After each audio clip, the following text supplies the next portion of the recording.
And hi, everyone. Welcome to another episode of the Abdullah Samir Friendly Ex-Muslim podcast. It's been a while. So let's just see if my sound is working. So sound check if someone can confirm the sound is working. And we will get started right away. All right. So give me a sec just to make sure everything's working. It's been a while.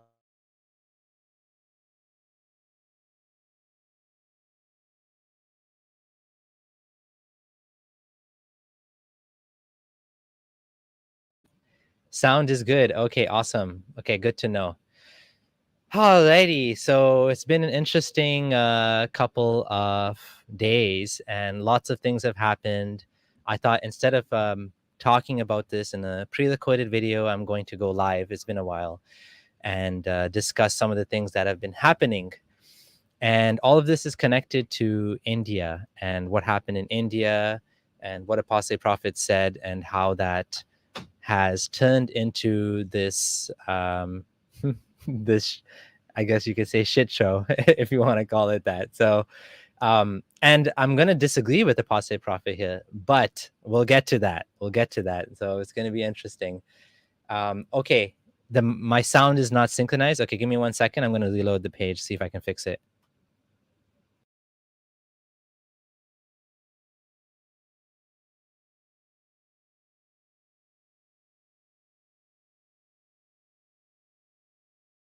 Test. Okay. Let me know if it's any better. Zagros, let me know if the sound is better and the video is synchronized now. Yeah, it's been a while since I live streamed, so I apologize for technical issues. Let me know how it's going. Excellent. Okay, so it's fixed. All right, let me share my screen then. I want to show you guys. We'll get started with this. Share screen. Okay, so here we have it. Boom. He's gone. And this is not the first time. It seems like this keeps happening over and over again. And he comes back and he goes, and it's just like, oh my goodness.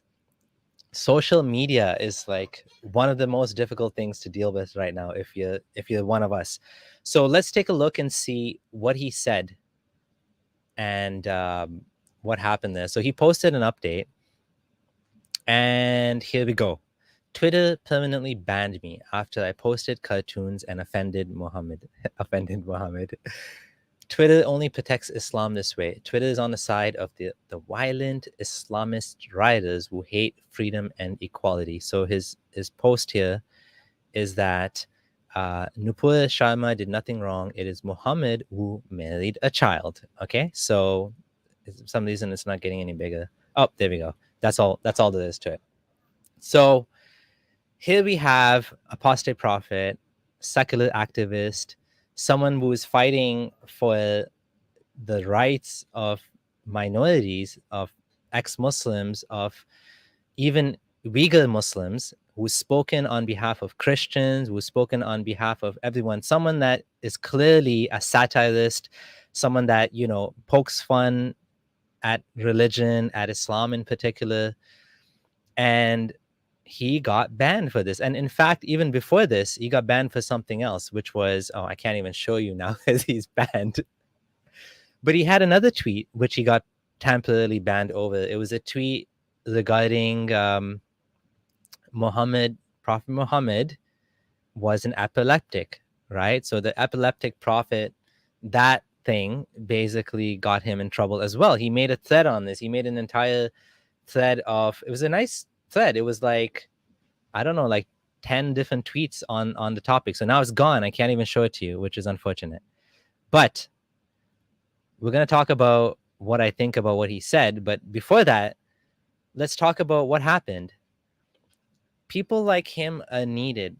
When you have Islamists, you have Muslims that are able to go and say whatever they want for the most part and rarely ever get banned.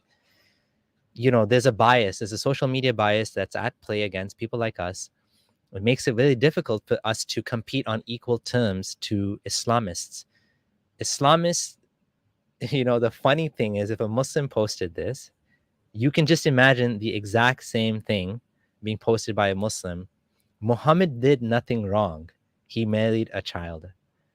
There's nothing wrong. Like with Muslims, many Muslims will say that either she wasn't a child, or the age of puberty was earlier, or blah blah blah blah blah. You know, she wasn't actually a child. She wasn't 9. She was 19. There's all sorts of reasons. But like if a Muslim posted something in defense of Muhammad marrying Aisha, that would be fine. But if someone, in this case, we on the other end of things, getting people like me and Apostate Prophet Abdullah Gondal getting kicked off of Twitter over just asserting a point of view, a position, and that's what people like us do. So it becomes very, dangerous when society is leading to a direction where people that are on one side are all getting kicked off and banned, and things are just going further and further in one direction, right? We can't say even things that are basically facts.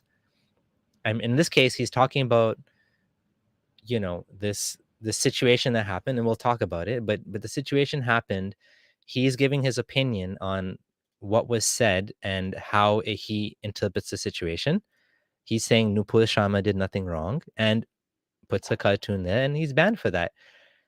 This is like unfortunate. This is tragic, and we need to all contact Twitter support. We all need to contact Twitter support, and we need to ask them at Twitter support, right? Twitter support.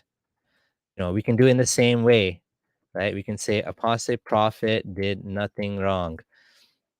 And that's like, we all need to do this. If we have a Twitter account, go on there, post Apostate Prophet did nothing wrong. Like, he's just giving his opinion, right? And then we can talk about the backlash to this. So before we get into the actual Nupur Sharma situation, like, and I'm going to say it again, I disagree with his take, but I completely disagree with him being kicked off social media over this, right? So we can disagree without censorship, right? Now, is it right what Nupur Sharma did? Okay, I'm going to tell you now. I think it was wrong what she did. And now I'm going to get in lots of trouble for saying this. But hear me out. Hear me out. Why am I saying that it's okay, that what Apostate Prophet did was okay, but I don't think what she did was right? So let me actually just go through what happened. For those of you who don't know, Haris Sultan and Nuria have covered this in great detail on their channel.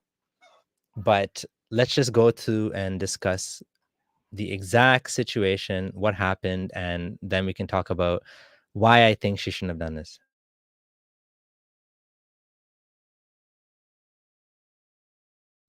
So here we have Nupur Sharma. She was the spokesperson for the BJP, which is right-wing, Hindutva party in India, majority ruling party.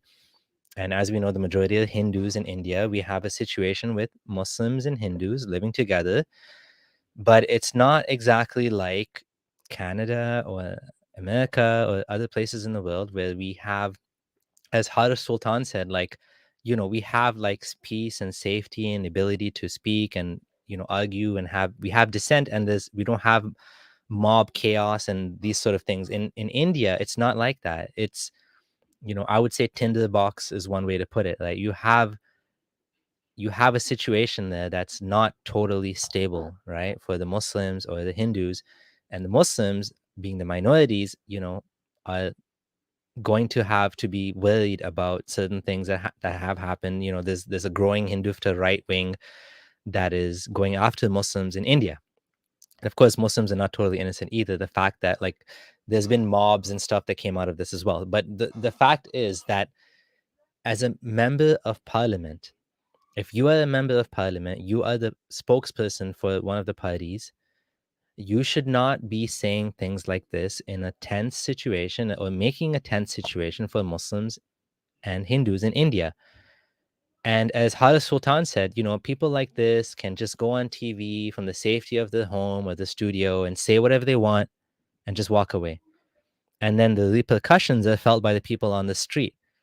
Like, There's apparently there was a mob going around. Again, this is from Hadith Sultan, and the mob was telling shopkeepers, shut your shop doors, and we're going to protest this, right? And these guys, like, maybe they don't care about this debate or whatever, what she said. Maybe they don't like it, but they still got to live, right? It's not like they have the luxury of just giving up free money.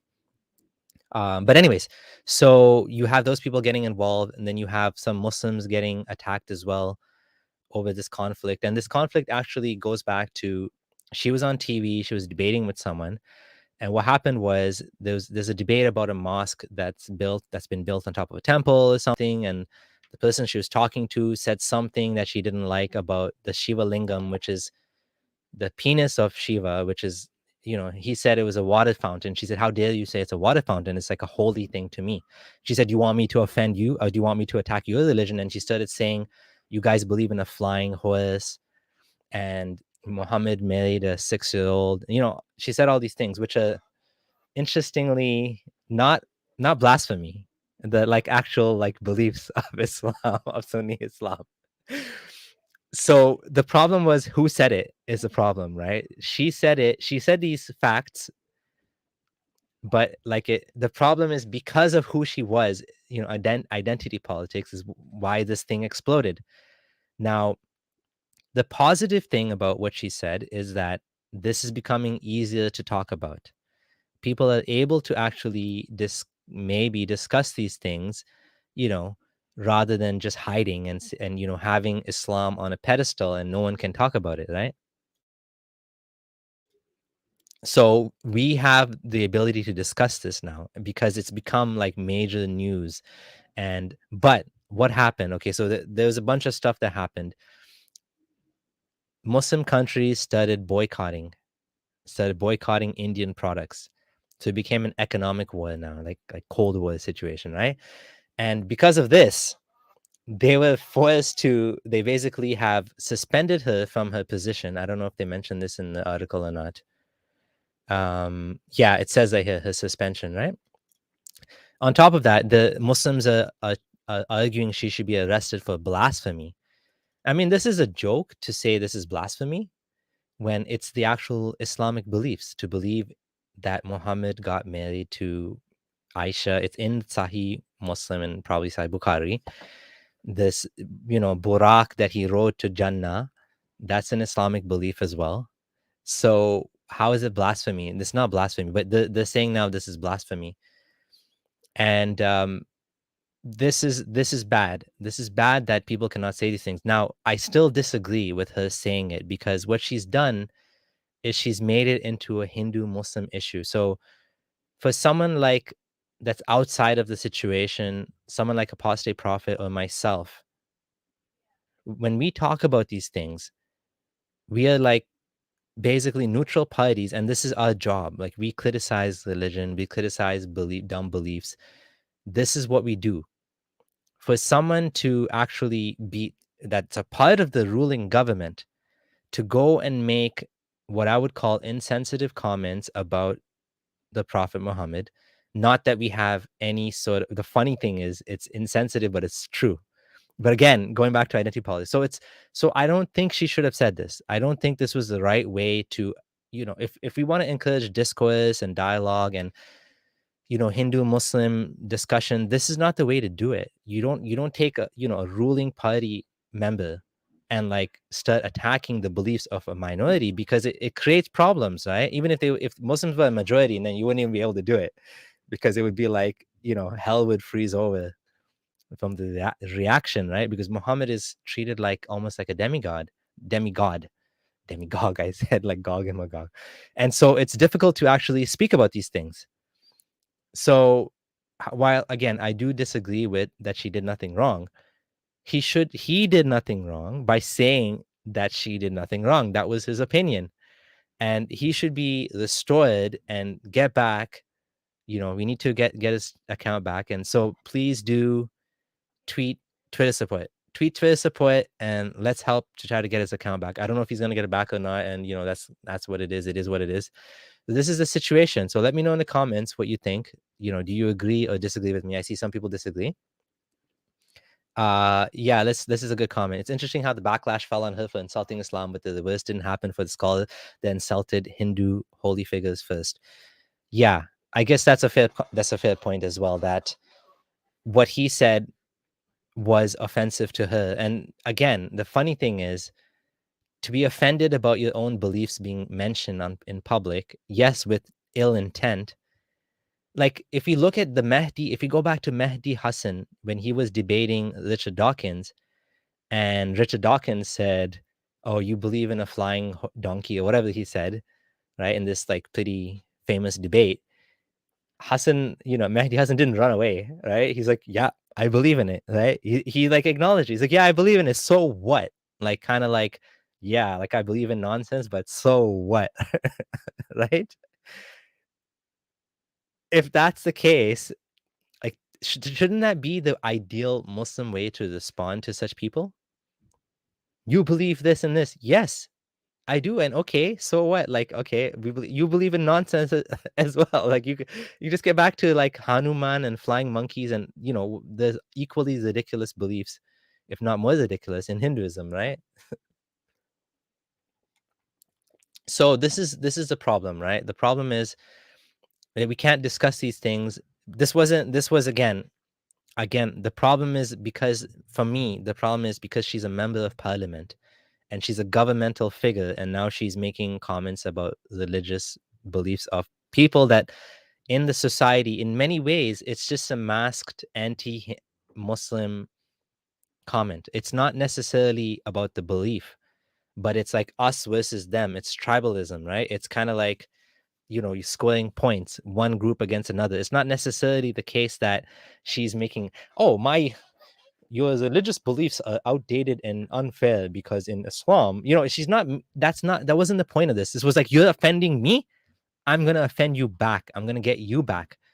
And yeah, like I don't agree with what she did. And this is typically like this is my perspective. I always have a perspective like this. When the Quran burning happened, I was like, oh dear, this is my point of view. This is how I see things. And everyone doesn't have to disagree with everyone doesn't have to disagree with me. Everyone doesn't have to agree with me. Like, we have different viewpoints in the ex-Muslim community, right? Apostate Prophet is like, yeah, she did nothing wrong, right? And I'm gonna fight him. If he comes on here, we can talk about it. And not only him, some of my other friends as well said she said nothing wrong. But I'm leaning towards there's nothing wrong with what she said per se, but like who she is in the context of what was being said as a way of like attacking, getting back. I don't see the point of this. And what gain came out. Okay, so now we can look back and see what happened, right? What happened? She lost her job. The BJP party had to now step back because of the economic repercussion of what she said. Now, does that mean that's right, what's happening? No, of course not.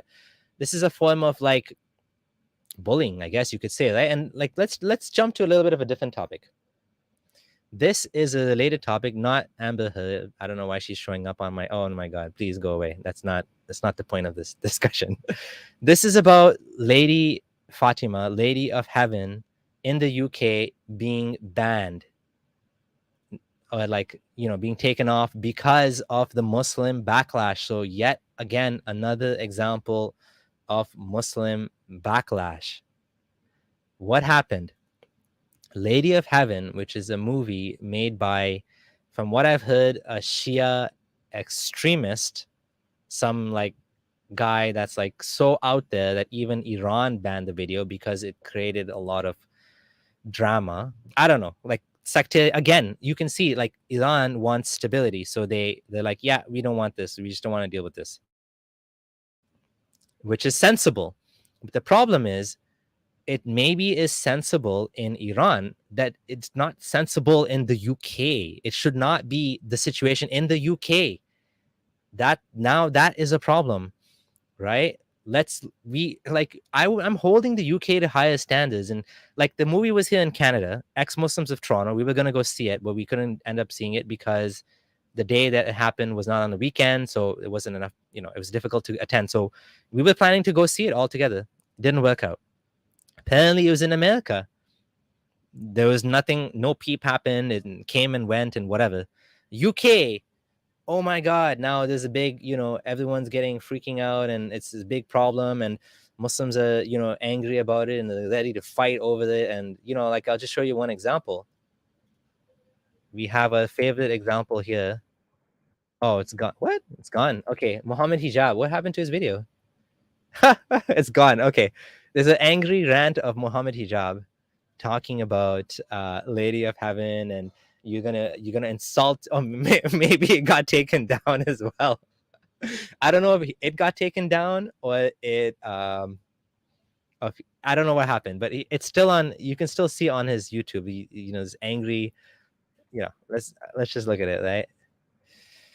Okay, so this is sort of the reaction that has been coming out to the situation in this video coming out. Okay, did he remove it? Oh, great. It's not even there anymore. Wow. What the heck? So this has become a big issue. I don't know why it's not here anymore, but maybe he never put it on YouTube. I don't know. But there's been like riots, and this is the absolutely wrong reason to remove the movie, but they had to do it for safety reasons, right? So we have a situation where Sunni Muslims are able to shut down dialogue. Like, I mean, I have a friend. Oh, okay, click on videos. Is the video still there? Okay, maybe it is still there. No, I don't think it's here. I don't know where it is. But anyways, we have a situation where Muslims are able to take down the actual content. Oops, wrong topic. Take down the content, stop movies from being shown because the safety of the staff. That is absolutely terrible and wrong and awful. And it's just like, this should not be happening. Some of my friends, ex-Muslim friends in the UK, are worried about the UK because how is it that, like, okay, yes, there's some issue. The movie is bad. Okay, so let the movie be bad.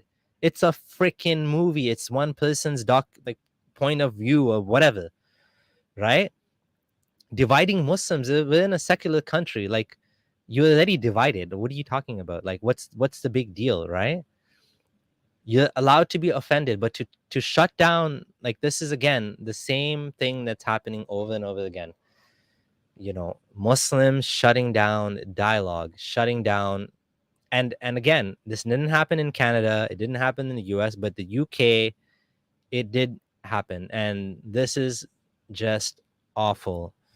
We want there to be we want discussion. We want how are we going to get anywhere as a society if every single time there's any sort of dialogue, it gets shut down by one group or another, right? A cancellation, one form of canceling or another.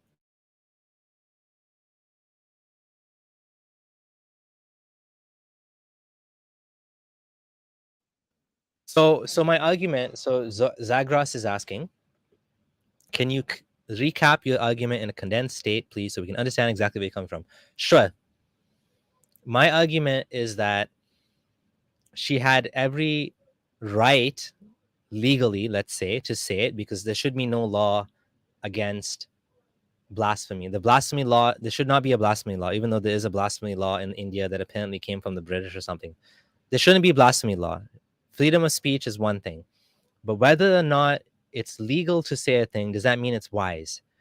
I don't think it was wise for her to say what she said, being a member of parliament, in a situation where there is like a tinderbox or a tense situation between Hindus and Muslims.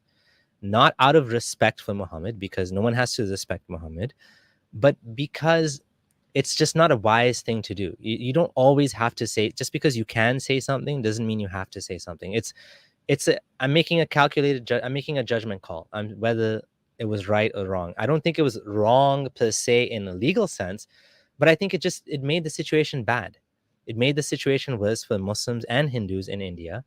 And they're just not at the point yet where it's easy for them to have these conversations. And in fact, like, things seem to be getting worse over there than better, right? Like, apparently I've heard from some of my friends, my ex-Muslim friends in India that were in India, that things were actually better before. People were more tolerant. There was less issues with Hindu Muslim fighting.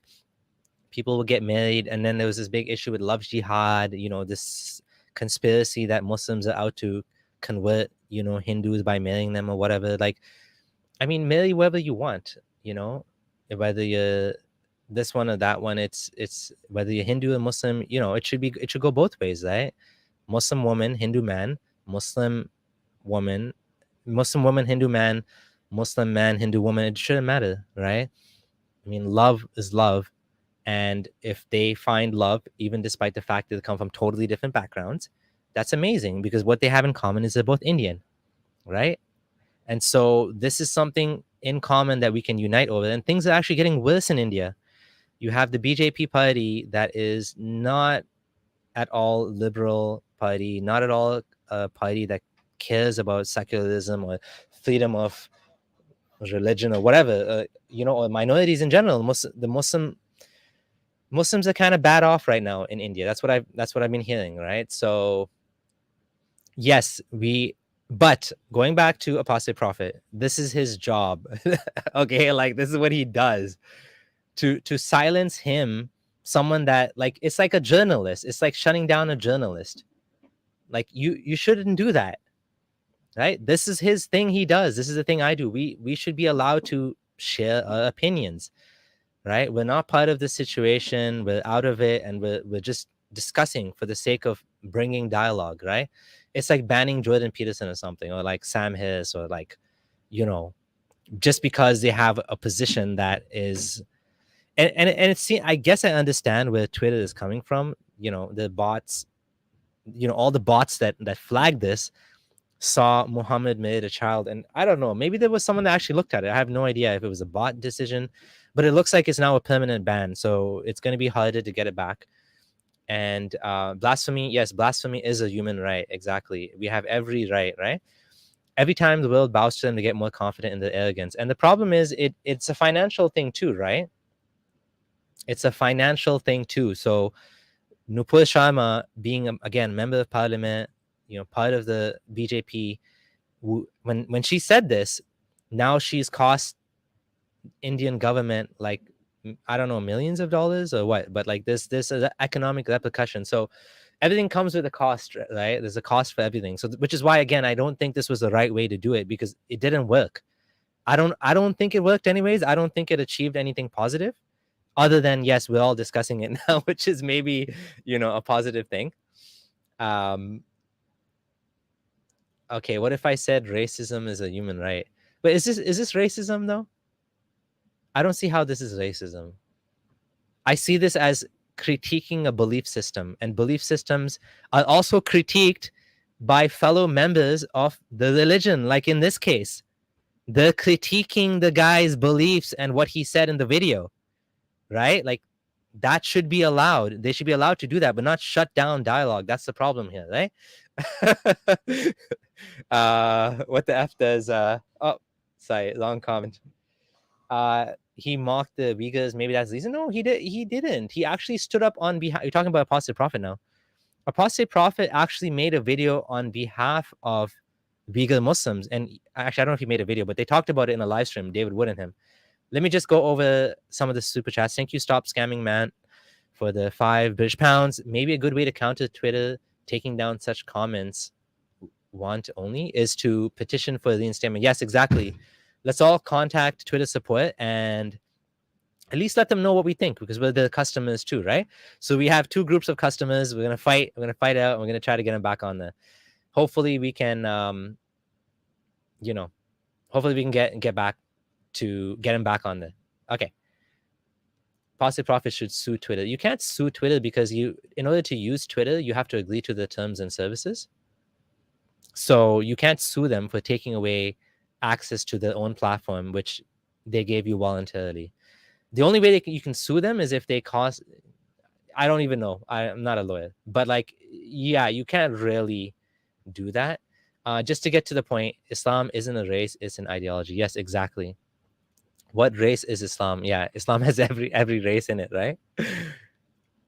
All right, another super chat from Stop Scamming Man, 10 British pounds. Lately, India's 2011 census data was released showing far more population growth among Hindus and Muslims. Even if it were otherwise, of course, the persecution and murders would still be an abomination. Yeah, so, this is kind of the situation there, and I don't know the exact details, but from what I've heard, it's kind of bad for Muslims over there right now, right? One of my friends was just visiting India, and he showed me a picture of a Muslim restaurant, Muslim-run restaurant, that literally on the restaurant, like right on the thing, it said no beef. They had to like stick it in big, bold, no beef, like meaning Hindus, please leave us alone. Or like not even Hindus, like the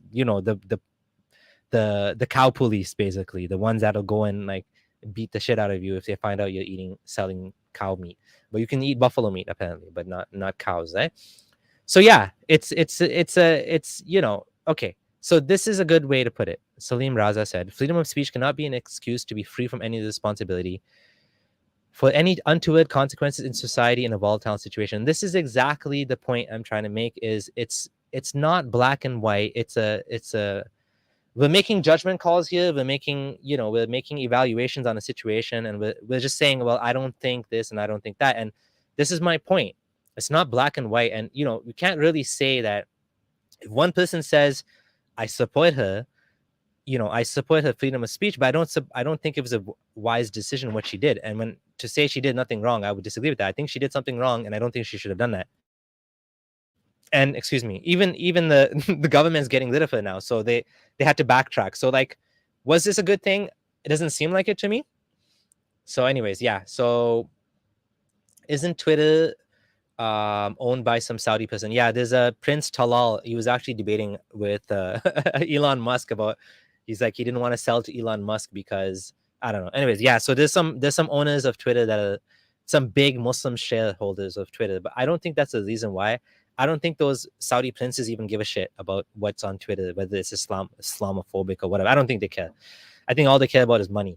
And I think in this case, it's all about not offending the customer. So, which is why, again, I'm saying if you believe that what Twitter is doing is wrong by taking down Apostate Prophet, contact them and let's get him back on there. Right. So yeah, a freaking Islamist. I don't know if he's, I guess he's I don't know much about him, but he's some rich dude. Again, I don't think any of these people are actually religious Muslims, right? Muslim, the God is a mighty dollar. Like that's what they worship. But yeah, they would probably do things if they could too, because apparently there was some investigation that happened where Twitter in Saudi, there was something bad happened, right? They were actually leaking information. I think was it hackers or something? Twitter employees in Saudi. Hold on, let me see if I can find the story. Yeah, I found it. Let me just show it on the screen. So there is a risk, right? Like this is like super bad. This is like as bad as it can get if this is what's happening, right? It's just like really bad. We definitely don't want that. Like we don't want this to be like Twitter employees getting confidential information and leaking about journalists or critics of the regime or of the religion. Imagine Pakistan, demanding information. It's bad, right? It's super bad, right? Wasn't Sharma's insult a spur of the moment outburst? Yeah, I guess that is part of it as well, because she was like, you were gonna insult my Shiva Lingam, statue or penis of Shiva. I'm gonna get you back. I'm gonna insult your religious, what you hold sacred, right? So, but the thing is, nobody apologized. Nobody said she shouldn't have said that until they fired her because of the economic backlash that happened. So eventually, they had to step back from what they were saying. But initially, it was all like, there was no comments that was saying that she was wrong, right? So yeah, this is a situation, and that's my thoughts on the matter. And so yeah, let's go to the comments. Free speech died hundreds of years ago. People are only seeing censorship now on a global scale, and we're just now noticing this threat to freedom of speech. Yeah, the big tech companies have so much power over what's being said, how it's being said, and people like us are getting caught in the crossfire. Abdullah Gondal was banned from Twitter as well. I forget what the reason was. I don't even remember the reason now, but it just keeps happening. So we can't just let it go. We can't just sit idly while they do this. We have to say something, right? And yeah, I agree with D here that like if you're just quoting Islamic beliefs, it would have been more appropriate to just respond and say, yeah, like that's what we believe. Or maybe I don't believe that Muhammad married a child and maybe she wasn't a child. That would be like an appropriate, but they're not at that point yet. I feel like, the situation in India it's not at an intellectual discussion level. It's like at the mob violence level. It's at the level of like, let's fire up the crowds. Let's go burn down some Hindu shops. Let's go beat up some Muslims. Like this is the situation that we have. We have a situation where it's not a good situation, right? It's not the time to be. I feel like it's not, and it's not the way to be doing this. This is not the right way to do it, right? Even though she quoted exactly what was in the Hadith and Quran, which is exactly true. And if someone else would have said the same thing, I would have said, yeah, it's fine. It's just that I'm saying based on the context, I feel like, maybe could have been a better way to do it. There should be Coco Jasmine says there should be an International Blasphemy and Freedom of Speech Day, although that should be every day. Yeah. So yeah, I agree. So I don't know what Muhammad Mikhail is saying. 81 views. We have 155 people in the chat. I don't know what he means by that. Ex-Muslims career. So D is saying they're calling for her hanging in Bangladesh. Oh my god. Yeah, they're calling for her hanging, and there was actually, I was debating whether to even bring this up because it's kind of like, yeah, it's a bit much, but let me show you. Since it came up, let's talk about it. There was a blogger that was arrested over saying something pretty darn bad. So this guy got so mad over this that he took an effigy of, I guess, Nupur Sharma, like a picture of her, whatever, and he basically, what did he do? He beheaded it. Is that what he did? He beheaded it. Like, wow, religion of peace. Oh my god. I wonder if he said Allahu Akbar too when he did it. I mean, I'm joking about it, but he's been arrested. So this is okay. So like, the freedom of speech thing has limits, right, guys? Like, I'm just wondering which freedom of speech people would in the chat would agree with what he did. Again, it's hard for us to discuss from the freedom and the safety of our living rooms in Canada, US, wherever you guys are, everywhere, all over the world. We're not in this situation where like mobs are coming and telling you to close down your shop, and we're not in that situation where there's this tense situation because a mosque, they're saying the mosque is built on top of a Hindu temple and they want it to be, taken down. They want the Hindu temple back, and there's, like there's all of these things happening that maybe we don't totally understand, right? And so it's not fair for us to just make judgments, but you can see that like he broke the law by doing this. Like this is like at the point where maybe someone would harm her next, like, you know what I mean? Like after posting something like this, you can see like where anger is going. Like she could be like killed over this. Like, I mean, that's bad, right? And she should not be harmed in any way whatsoever for saying Islamic beliefs, right? Like if she was a Muslim and she said this, okay, no one would bat an eye. If Zakir Naik came on TV and said Aisha was 6 and he was married when she was 9 and there's nothing wrong with this, nobody would say anything. But like because she's Hindu and she's a spokesperson of the BJP party, it becomes a big problem. And because they're taking it as a very tribal thing. It's a very tribal situation there in India right now, right? It's just like, geez, right? It's not D. Effigy lives matter.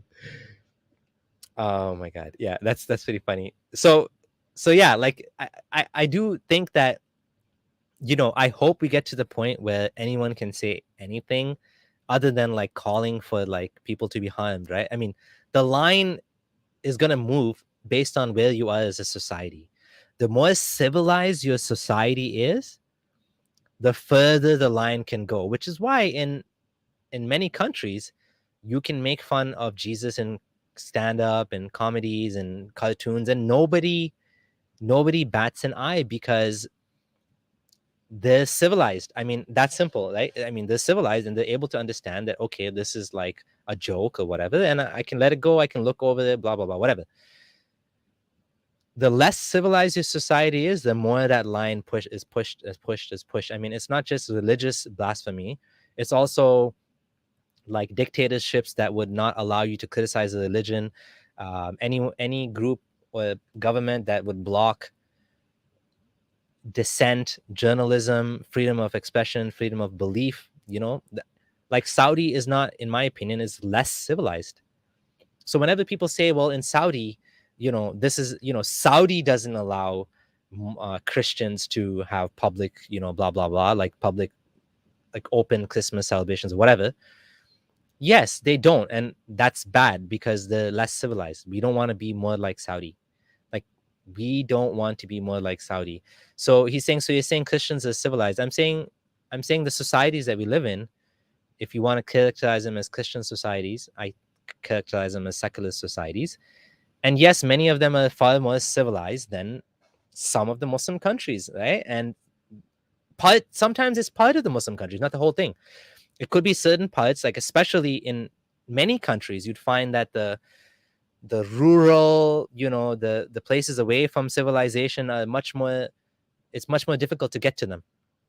Whereas the big cities, like even, I've heard from people in Pakistan, like in Karachi, there's many atheists that are open. But like in the, in the rural towns and the small towns, you wouldn't dare admit that you're atheist. You can get killed, right? So it depends where you are in society too. I mean, look at India.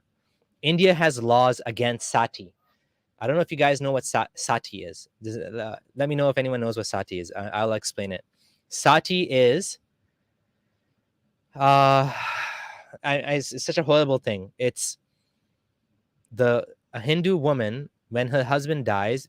Now, we know most of the time a man marries a younger woman, the woman outlives the man. Women live longer anyways, even if you didn't marry a younger woman. Even if you married a woman the same age, chances are that you would outlive her, because of men tend to die younger, right? On average. So the woman is supposed to be, like, she's supposed to, like, it's so insane. Like, I can't even say it. Like, the man, they have, like, what do you call it? Like, they burn the body. What's the word? Yeah, the burning widows. So basically, they what was it called when you turn a body to ashes? Anyway, so that funeral thing, you don't bury the body, but the word's not coming to my mind for some reason.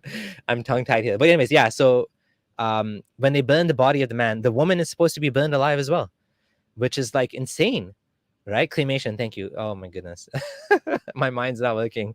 Cremation. So they cremate the guy on a funeral pyre, and then the woman's supposed to die as well. So the British actually, attempted to put a stop to this. The Indian government has made it illegal, but it still happens. So this is the situation, that even the caste system is illegal, and yeah, the British Raj outlawed it, exactly. So it's like, this is a craziness that we have. We have this situation that still exists. The caste system is completely illegal as well. You're not allowed to, in India, you're not allowed to discriminate against other castes.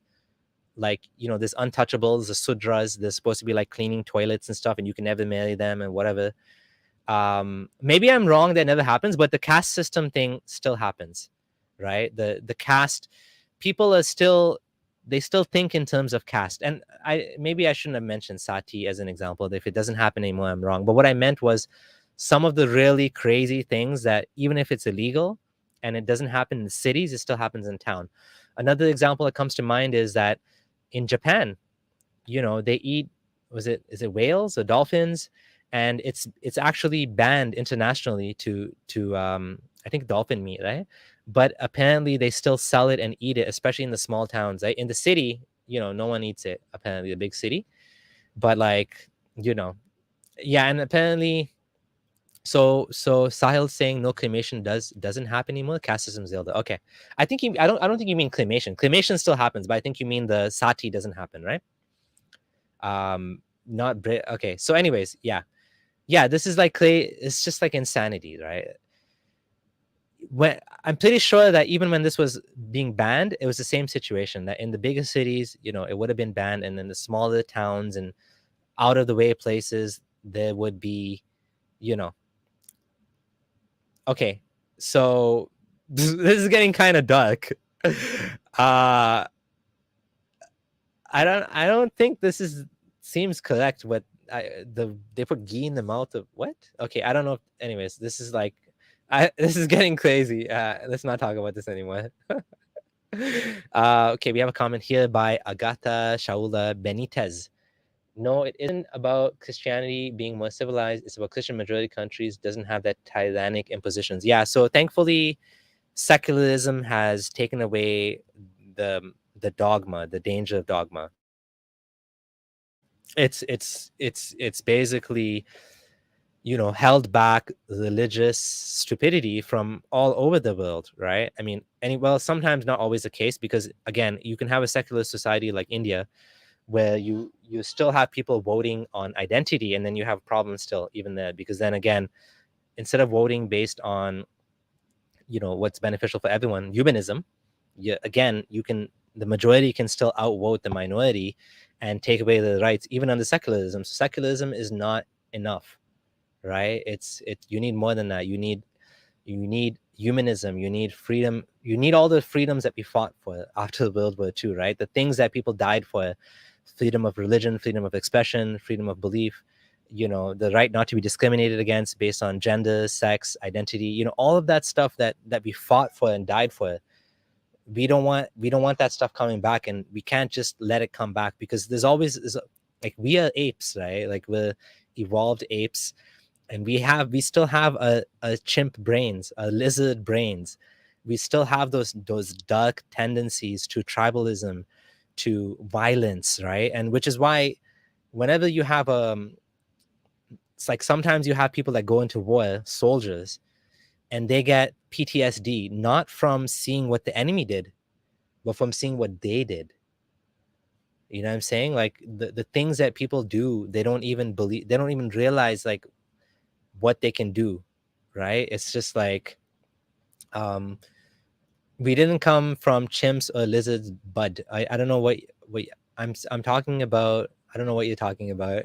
If you don't believe in evolution, you don't believe in evolution. But I'm saying that there's a certain part of a brain that is common, and there's a reason why it's called the lizard brain or the chimp brain. It's the parts of our brain that have been around for way longer. The part that reacts to fight or flight, the instincts, the things that whenever you go into automatic mode and you stop being rational, right? When someone's about to like threaten you, and the adrenaline's coming, the testosterone's flowing in your blood, and you're like, you either freeze or you fight, your anger when it comes out. A lot of this is coming from the parts of our brain that are meant, that got us where we are today, to survive, right? Survival, evolutionary psychology explains all of these things, right? So I don't know if this is going to become a debate on evolution in the chat here. Benjamin Iota or Lota, I think Iota, thank you for super chat. SM companies, social media companies haven't realized that silencing certain groups or people is encouraging echo chambers. People will go and create their own apps, i.e. David Wood and DT, Donald Trump. Yeah, so the reptilian brain, yeah. So the thing is, I'm skeptical about people that claim to be able to make their own social media platforms, because being in tech myself, I realize how difficult it is to run like a huge platform like that. It's very, very difficult. It's very easy to make the website, like the public facing website, but the guts of the operation, the machinery that keeps it running, that blocks the bots. I mean, Elon Musk was arguing that Twitter has like, didn't they say Biden has like some ridiculous number of bots following him? I don't remember what it was, some gigantic number, like in the millions. Like, stopping bots, stopping spam, and also not having your corner of the internet turn into like a dark, scary place. Like, just imagine, all the child, what, that they block, all these social media companies, and people are just going to go to these free speech platforms and they're going to upload it there. They're going to go all of the deplorables of society, of social media, the ones that get banned because they have like nasty views, like, for example, like neo-Nazi groups, they're all going to swarm to these platforms. So I don't know how this is going to work. I'm skeptical, to say the least. I don't know if it's going to succeed. I really don't, because it's very difficult, right? Going back to the evolution, there's so many examples that come to mind. For example, when you know how we get scared at night when you're walking in the forest or walking outside and it's dark, and you get scared of the dark. You hear something and you're like, "Is somebody following me? Well, was that? Like, who's that?" Right? That comes from our ancestral evolutionary survival instincts, because the people that didn't have those instincts got eaten by the lion. They're like, la di da di da, I hear something. Oh, it's just the wind. Rah, lion comes and eats them. Right? End of story. Game over. Their genes are done. The jealousy. If I was not jealous, about my partner, and some other man came and impregnated her and I raised the child, then my genes are done. Finished. So that's evolutionary psychology to me is so amazing, because it explains so much. It's just like, some of it is very theoretical, sure, but like it makes sense, right? It just makes a lot of sense, right? Okay, one true God, destroyer of false gods, Allah and Shiva, says, "I'm studying a new religion. If you will be my friend, I'll make you my successor. You're my Abu Bakr." Why can't I be the founder? What do you mean? I don't want to be second in command. I want to be the first one. Shayan Rizvi says, "Love your content, Abdullah. Thank you so much. Thank you so much." Okay. Yeah, exactly.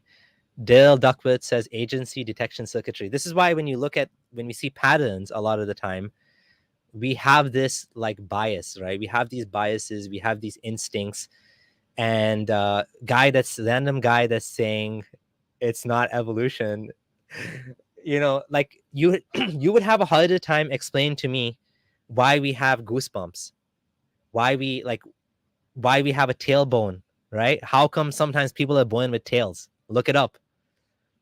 There's so many things. Like, anyone that like debates evolution, I gotta laugh, because there's like a million and one evidences. Why do you think that, like, I think it's what, like 99% of scientists believe in evolution?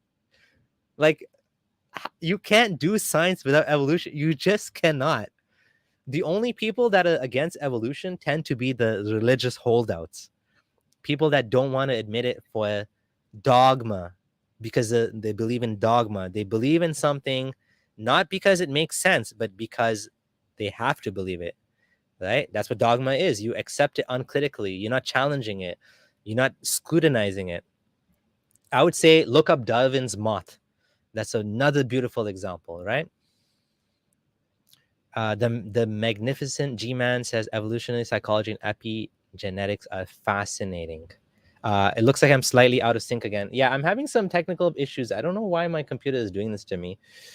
It's a sad, sad day when the technical guy has technical issues. I'm just going to reload my browser. Give me 1 second.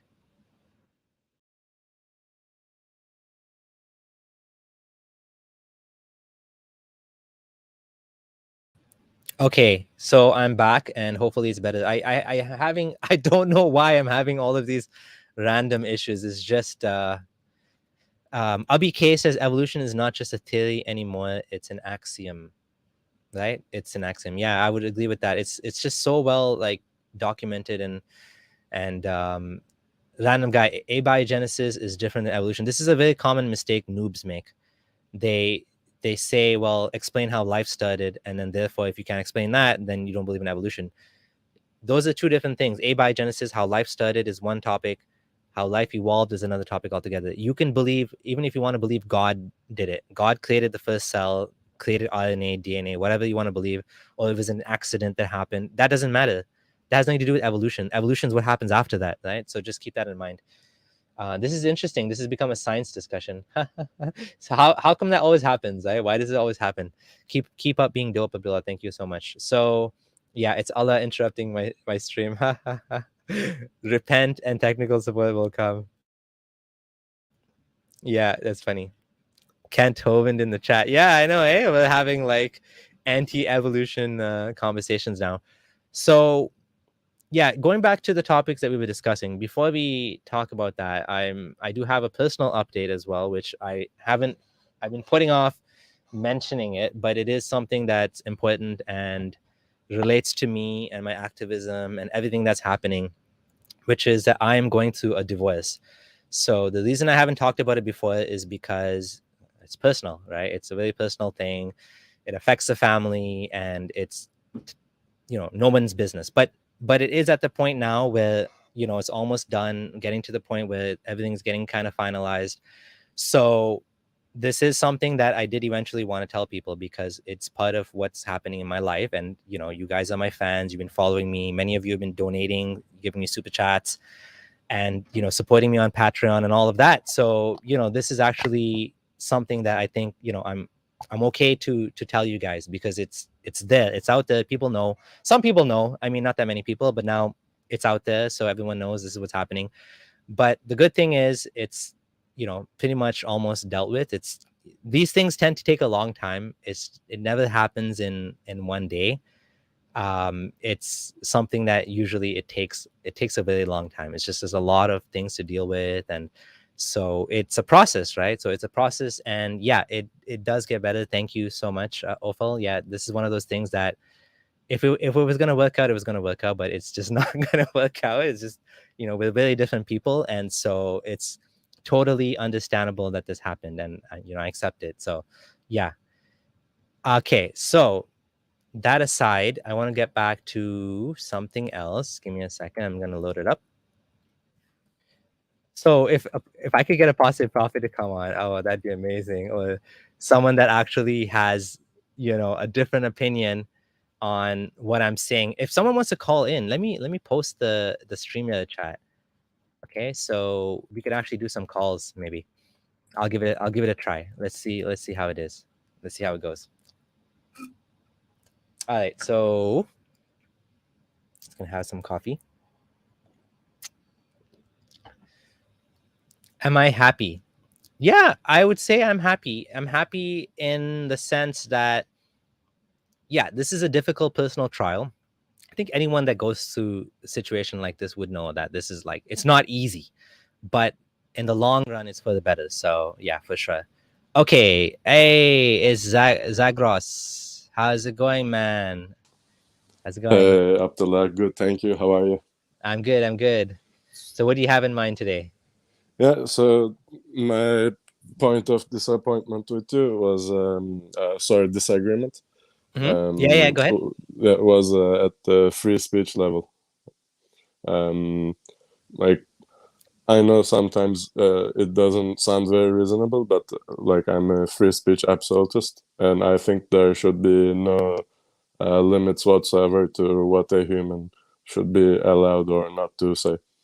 And because when you want to draw limits, there has to be some sort of arbiter of truth, or arbiter of what is dangerous and what is harmful to society and whatnot.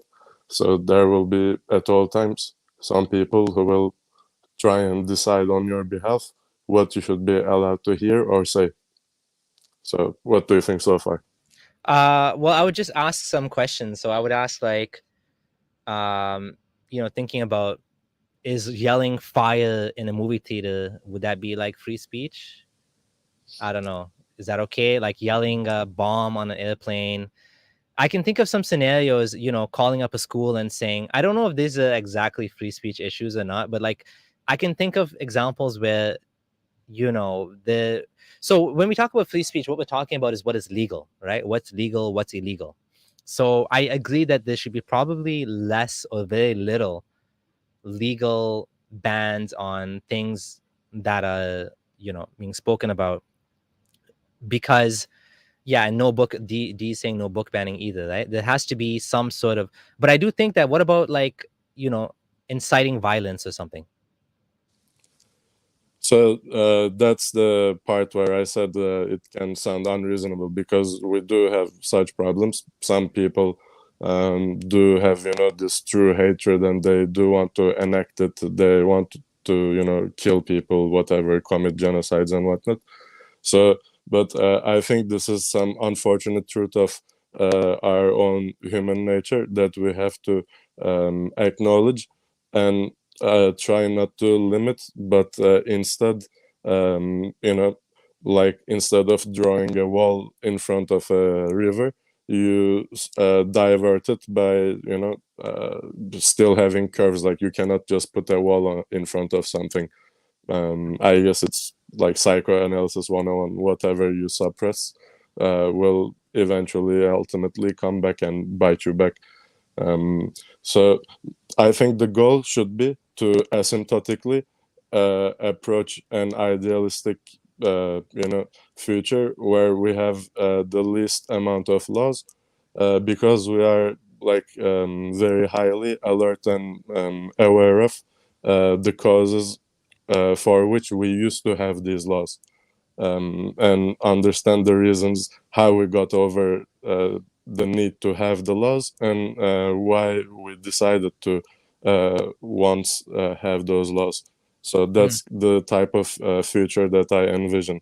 One Oh, in which we slowly shed ourselves, shed our laws of any kind of limit on free speech and any kind of laws, because we are, maximizing our understanding of how a free and thriving society should be constructed.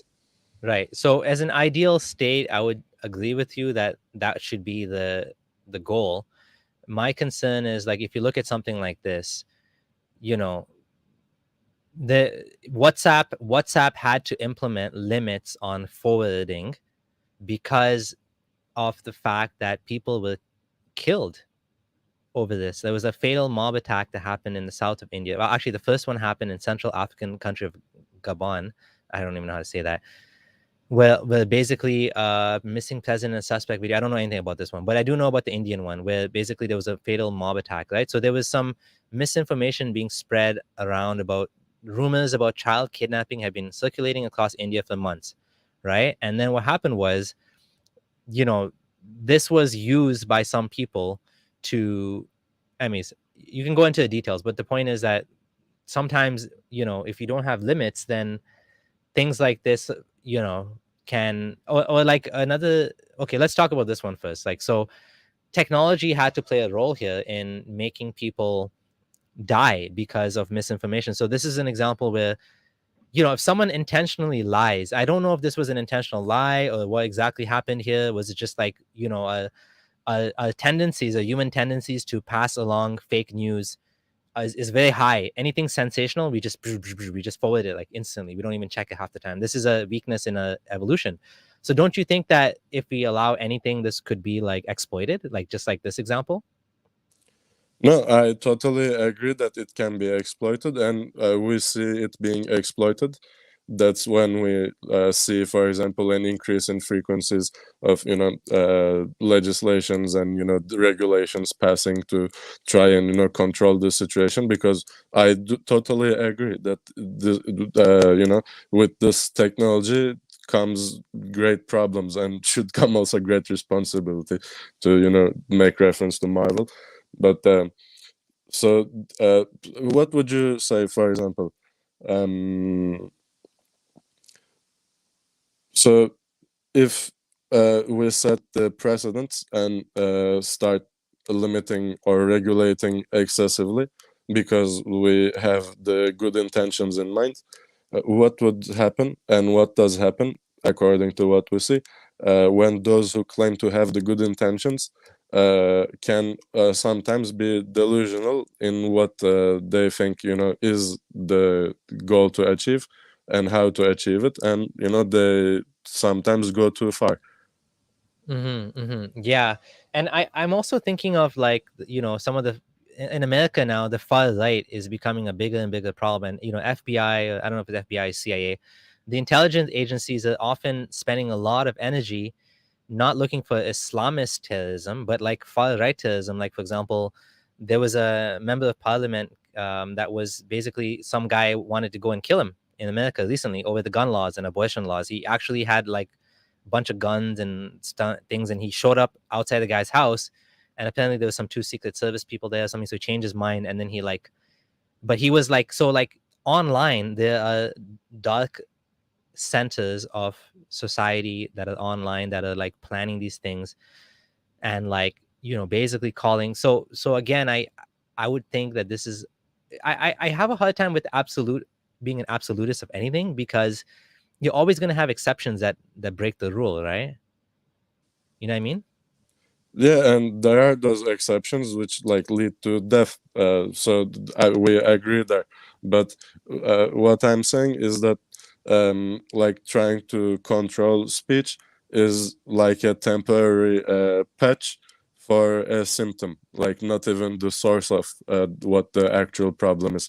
So I think trying to attend too much to the symptoms can often veer us off what the actual source of the problem is. And in my opinion, the actual source of the problem is not the speech itself leading to like death and whatnot, but the precondition or the predisposition and the readiness of a certain, you know, significant minority of people to some to potentially becoming violent. The thing So is, it's not always a minority. Like if you look at what Hitler did, yeah, he that's true. slowly. So if you look at the Rohingya is one example, Hmm. and how the Buddhists actually demonized the Rohingya, and they started to say, and they always say the same things. They always say the same things: the stealing of women, the taking of jobs. You know, it's always the same talking points about the minority that they feel threatened by, and then they demonize this member, this group, this segment of society, to the point where they're no longer seen as human. And that's what Hitler did. He did the exact same thing. He demonized this segment of society to the point where people didn't even think twice about, like, you know, treating them.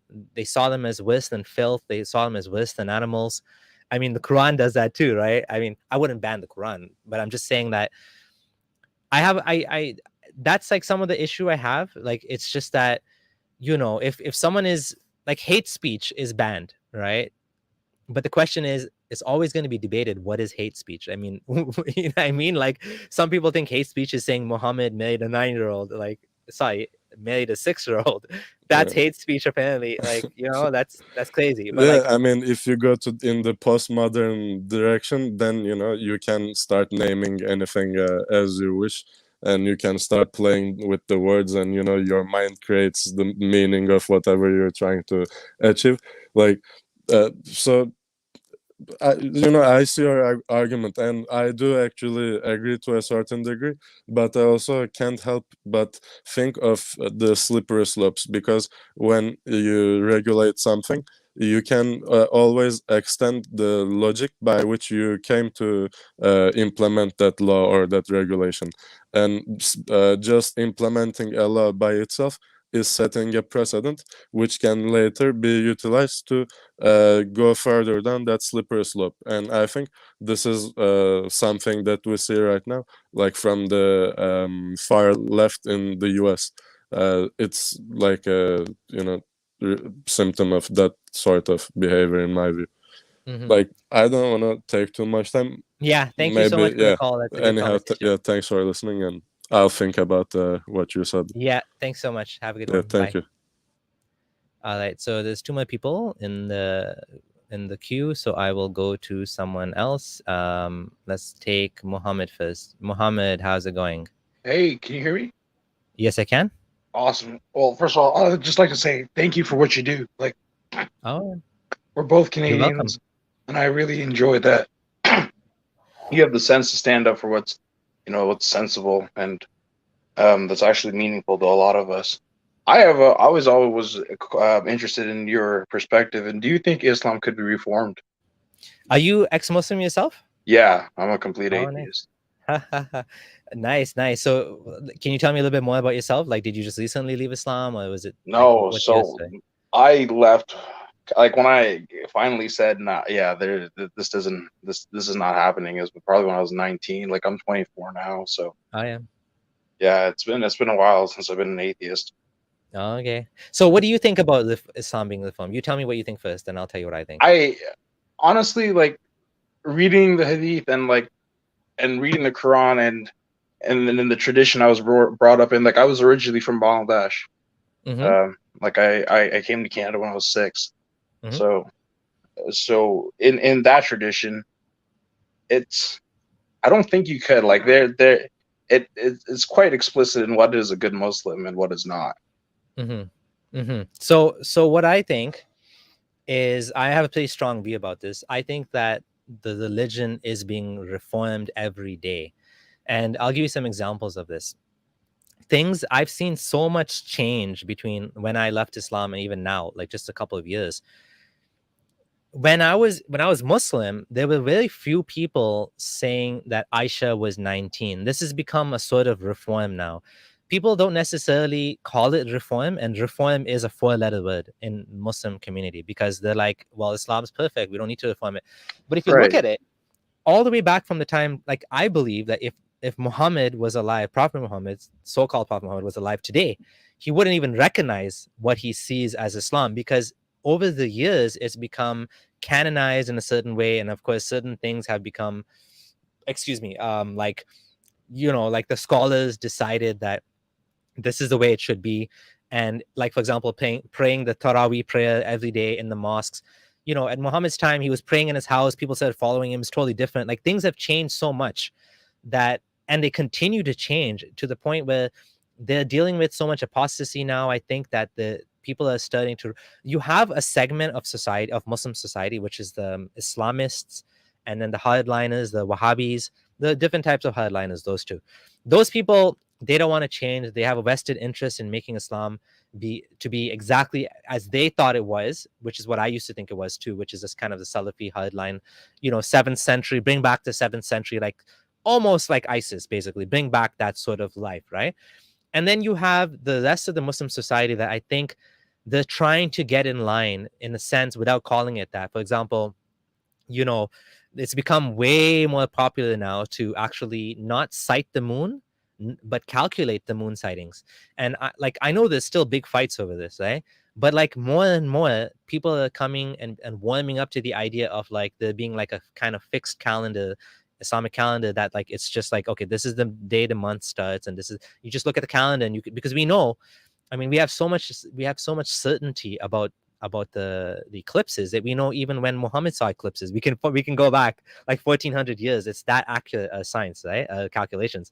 So why not just use that? But because Muhammad said you have to see the moon, so some people are still holding out and being like, no, you have to see the moon. But like, the fact that like many scholars are kind of trying to weasel out of Aisha being a child, and now, they're kind of like, many of the Muslim countries are now raising the minimum age of marriage laws, to the detriment of the Islamic scholars that want to keep it down at no minimum, or have like no rules about this, like no minimum age. I see that I personally feel like things are changing. And I think that the reform is happening, but they don't want to call it that, because then they're admitting there's something wrong with Islam, right? Right. So, but I guess like I guess that's what I'm trying to get at. Like, would the like the ulama or the scholarship ever, admit to like, no, this was wrong?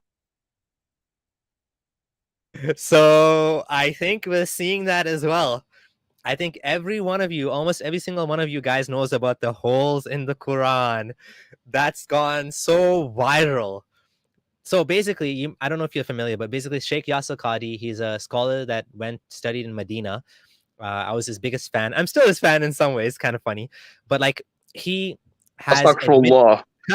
he admitted openly, right? He admitted openly that there's holes in the Quran preservation narrative, and then he had to walk back because he got so much backlash for saying that. Now the thing is, what he said it's already being said by academics for a long time.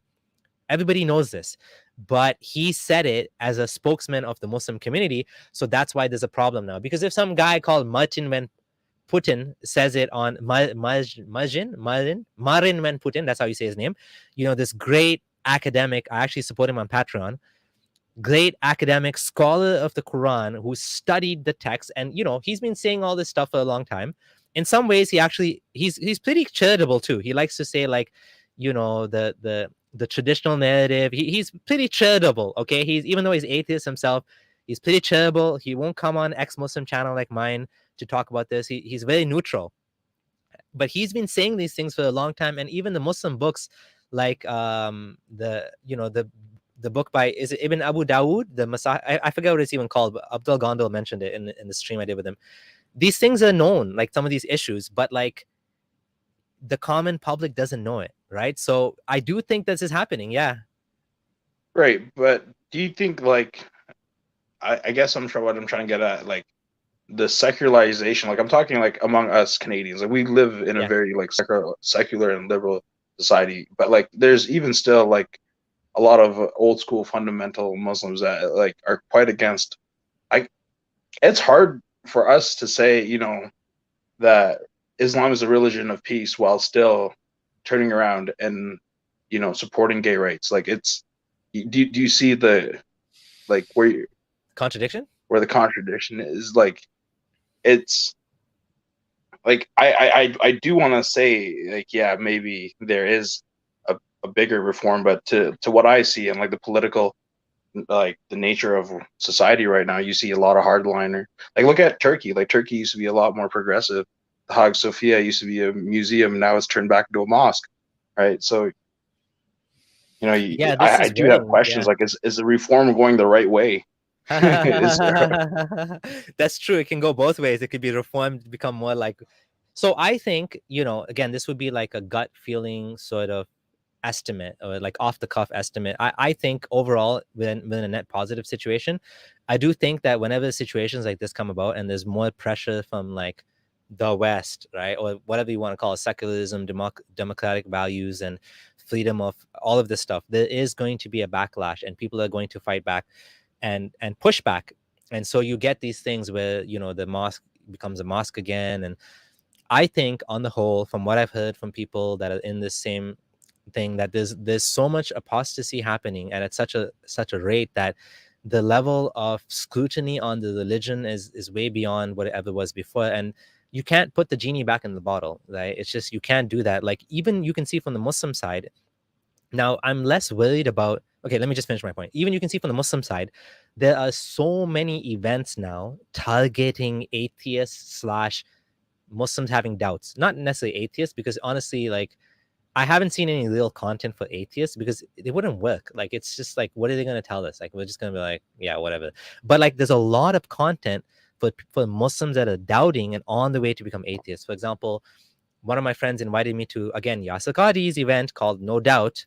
This is after I already left Islam. And I was like, what am I going to do going to this event? I'm going to be asking, like, every 5 minutes, I'm going to put my hand up and be like, I have a question. They're going to think of me as some troublemaker. I'm like, if you want to talk to Yasir Qadhi, if you want me to talk to him, get me on one-on-one, because I'm way beyond this like presentation that he's doing. It's like, you know what I'm saying? Like, he's going to be like, yeah, the Quran, like, it's going to be stupid things. Like, they don't even talk about the real issues half the time, right? They straw man. They come up with something else, and then that's what they present, like, as the real issues. They don't even want to talk about those. So I do think that, so that's for sure like a big sign that the Muslim community is actually, kind of worried about this. What I was going to say was, I'm more worried about UK than Canada. But although even in Canada, even in Toronto, there's a mosque known as Al Huda Institute that I used to attend, that is run by a Dr. Farhat Hashmi, who is this like hardcore Salafi niqabi woman. And because of her, many Muslims have become way more religious, to the point of wearing like face coverings and stuff like that. Like, now, do you think it's a lot harder to combat her ideology and her version, her teachings, because she's a woman? I think that the Salafism is actually one of the easiest ideologies to destroy, because it's fragile. It's so like, yeah, the but more like fundamentalist you get. Let's look at it from an average Canadian. We're both colored folks, but like, okay, I'm just being honest here. But like, to someone that's not educated about the different schools of Islam and different thoughts of it, like, there's always a message that, all Muslims are together. Islam is, one united message, right? What happens when, you have a politician saying that, trying to back for Muslim votes, and at the same time you have a society that's, that's secular and that's pluralistic. So I'm gonna rope in Unitarian here. He or she's been waiting for a while. So hey, how's it going? Hi guys, how are you doing? Good. How are Good. you? Sorry if I'm taking up too much time. I'm gonna No. share my screen. I'm gonna share my screen. Can you introduce yourself first? Yeah, And, I'm Unitarian. I can't reveal my okay. full name. Yeah, so I'm going from India. So Okay. I stayed in the West for like 5 years, Europe and Yep. US. Now I'm currently in India, looking forward to go again. So And what do you want to share with us on your screen? What do you want to show? they're hadiths. Hadith. Okay. Yeah, I want your opinion on those actually. Yeah. Okay, sure. So. And Mohammed, no, you're not taking too much time. This is actually interesting. There's no other callers yet, anyways. So, feel free. Unitarian wanted to jump in the conversation, so maybe we can rope him in. So, while he's finding his screen, I'll do one thing. Yep. I'll post the hadith here. I think I cannot share. I don't know, technical reason. I'll Okay. post the 3 links here. Mm-hmm. You can share. Maybe we can discuss on it. Okay. 1, Before we jump to 2, that topic, I just want to finish the question that Mohammed had. Mohammed, what was the question exactly? Oh, he left. No. Okay, maybe he had to go. That's fine. Okay, let me share the screen then. Yeah. So there are 3 pages. It would be better if you open it side by side. Yeah. Side by side. Okay. Oh, okay. Making me work here. Okay. 1, 2. Okay. Okay, these are interesting hadith. Oh, Muhammad's back. Okay, Muhammad. I was just gonna say, Muhammad. I didn't answer. So sorry, I had a text come in, and I. Oh, no worries. We understand. Your text messages are more important than your friendly echoes. I'm just kidding. No. I just want to finish a question before we jump on the hadith that he wants to share. What was your question exactly? If you can just quickly summarize it. Yeah. So like when you have a political view of, let's say that, you're a lot more liberal. You're a lot more passive. You're not. If you take someone from the left per se, or just anybody that's just an average person, and you try to change their mind about how Islam should be viewed in the politics, because let's be honest, because Islam is also a political system too. So how do we separate those things? How do we push for Islam to be compatible in a secular society? I think certain parts of the Muslim community are doing this already. For example, Hamza Yusuf. Now, again, the Salafis and the Islamists, they have a vested interest in they're not gonna promote Islam is compatible with democracy. But even when I was Muslim, I remember hearing Hamza Yusuf say Islam is compatible with democracy. I was like, but the other side would say he's like a kafir for saying that. So right, and the other side has, they have text in the Quran to back their point, right? Beware of those that call themselves reformists. Yeah. Okay, let me share the screen now. Hold on. Okay, hold on. How do I? Okay, actually, this is a cool layout. Okay, so you wanted them side by side, you said? Okay, let's just go to. You can open one tab after the other. That's fine. Islam began as something strange. Okay, and we'll go back to being strange. So give glad tidings to a stranger. The sharing has stopped. Yeah, I'm trying to put side by side for you. Hold on. Okay. Oh no, I can't do it very easily. So let's just do all at once. Sorry. 1 second.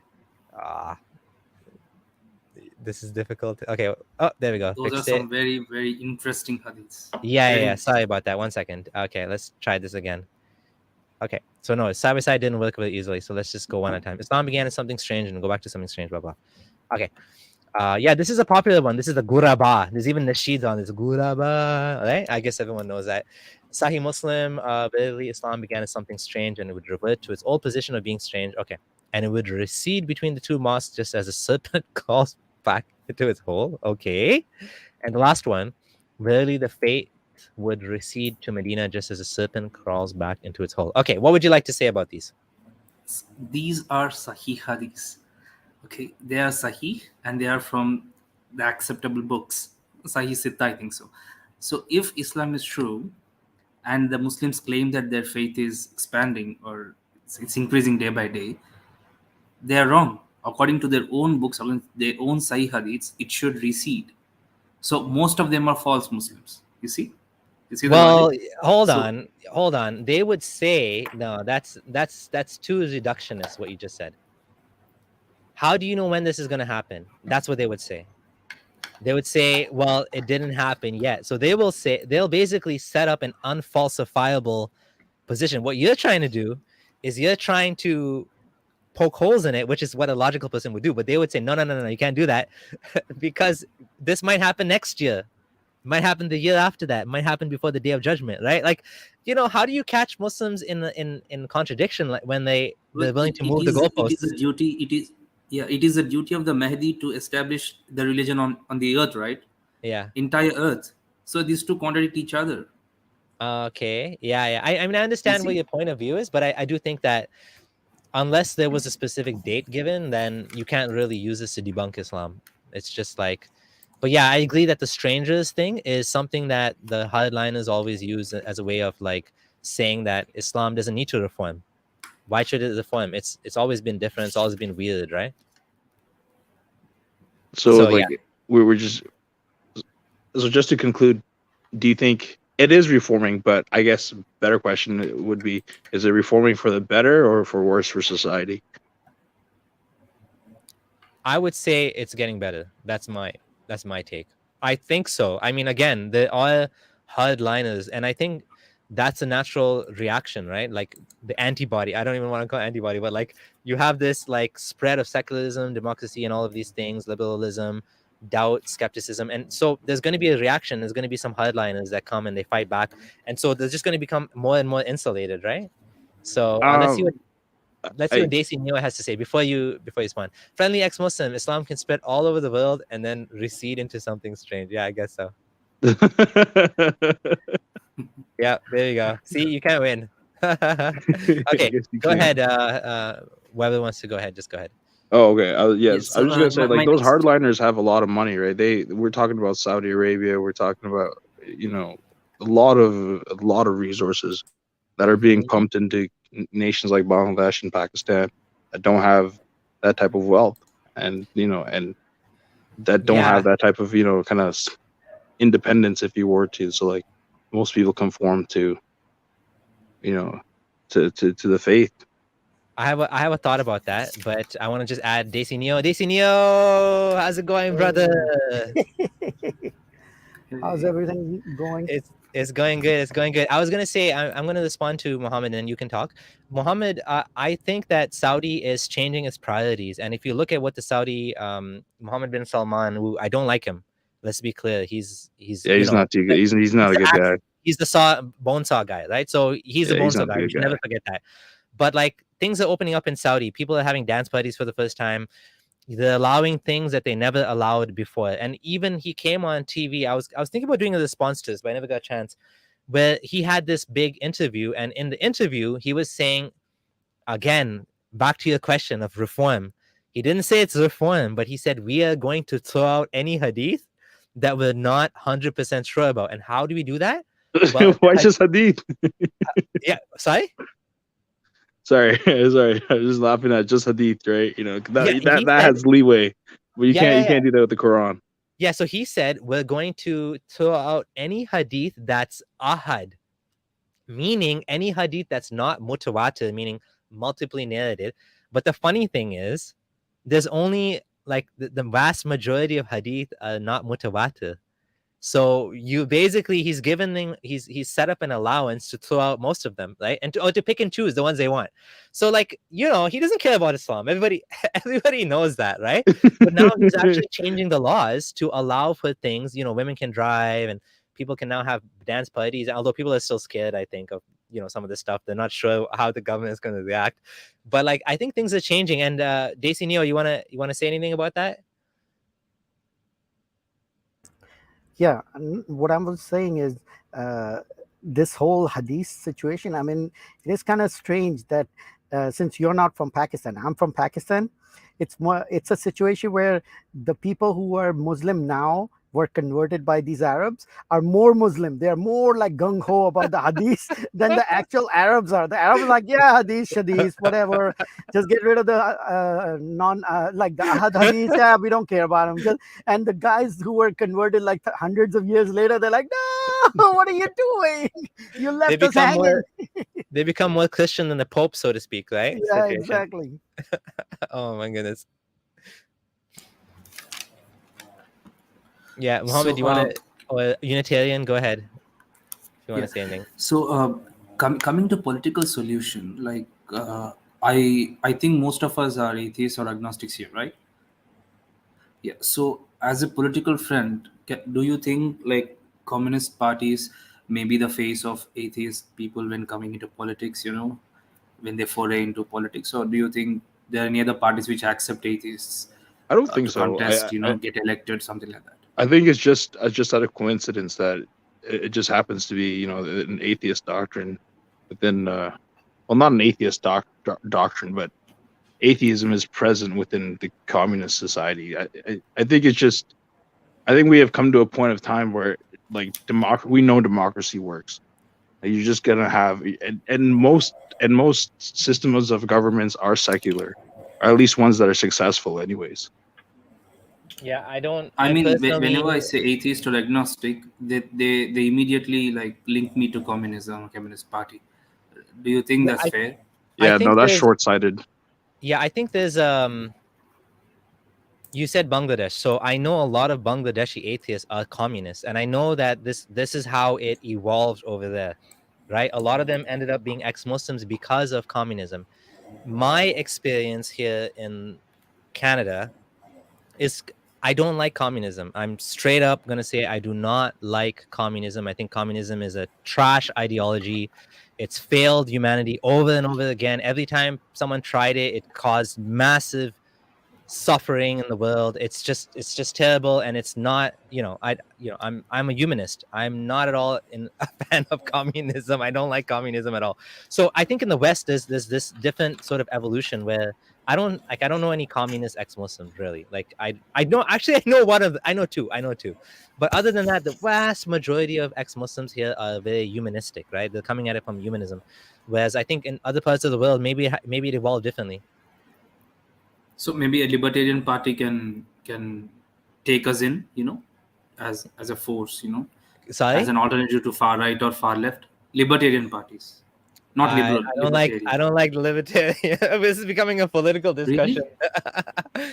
Yeah, Oh, I don't like really? libertarianism because I feel like there has to be some limits on like that. We do need limits. For example, many of the consumer protections that we have in society have come from government.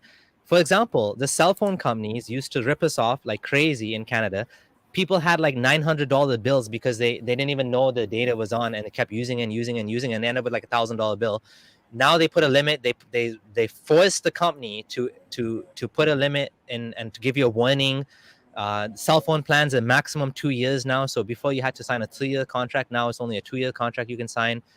For example, on the credit card bills, it tells you if you only pay the minimum payment, you will be paying this for 46 years. Many people don't realize that if they just pay the minimum payment, they're never ever going to pay it off, because the minimum payment is so little and it's so exploitative that unless you like literally have no choice but to pay the minimum, you're never going to pay it off. You're just going to pay interest the rest of your life. So I don't believe in libertarianism, because I think that if you just give all the power to the companies, then again, you're going to have other set of problems. There has to be some government controls. Again, this is why any sort of absolutist position to me is always going to be problematic. And someone asked about socialism in the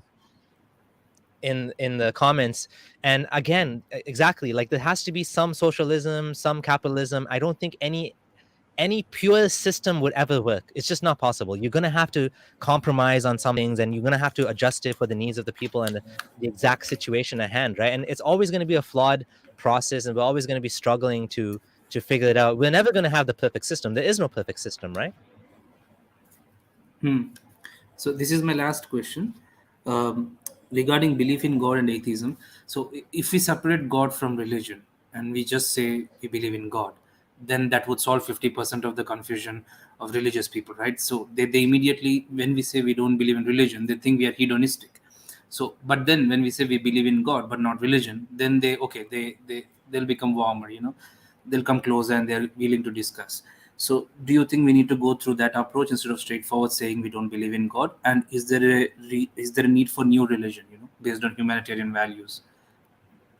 Someone else want to go first? Anyone else want to comment? I'll be honest with you, I don't think so. I don't think we would have to go through that, jump over the God or go through that God loophole, like, that I might believe in God. Yeah, like you could probably make an argument for a deist God that we don't know of, and we might never know of, right? It just might just be outside of our understanding. I think David Attenborough made a very wonderful point, like how termites can't see us. They don't know we're there, but we're there nonetheless, right?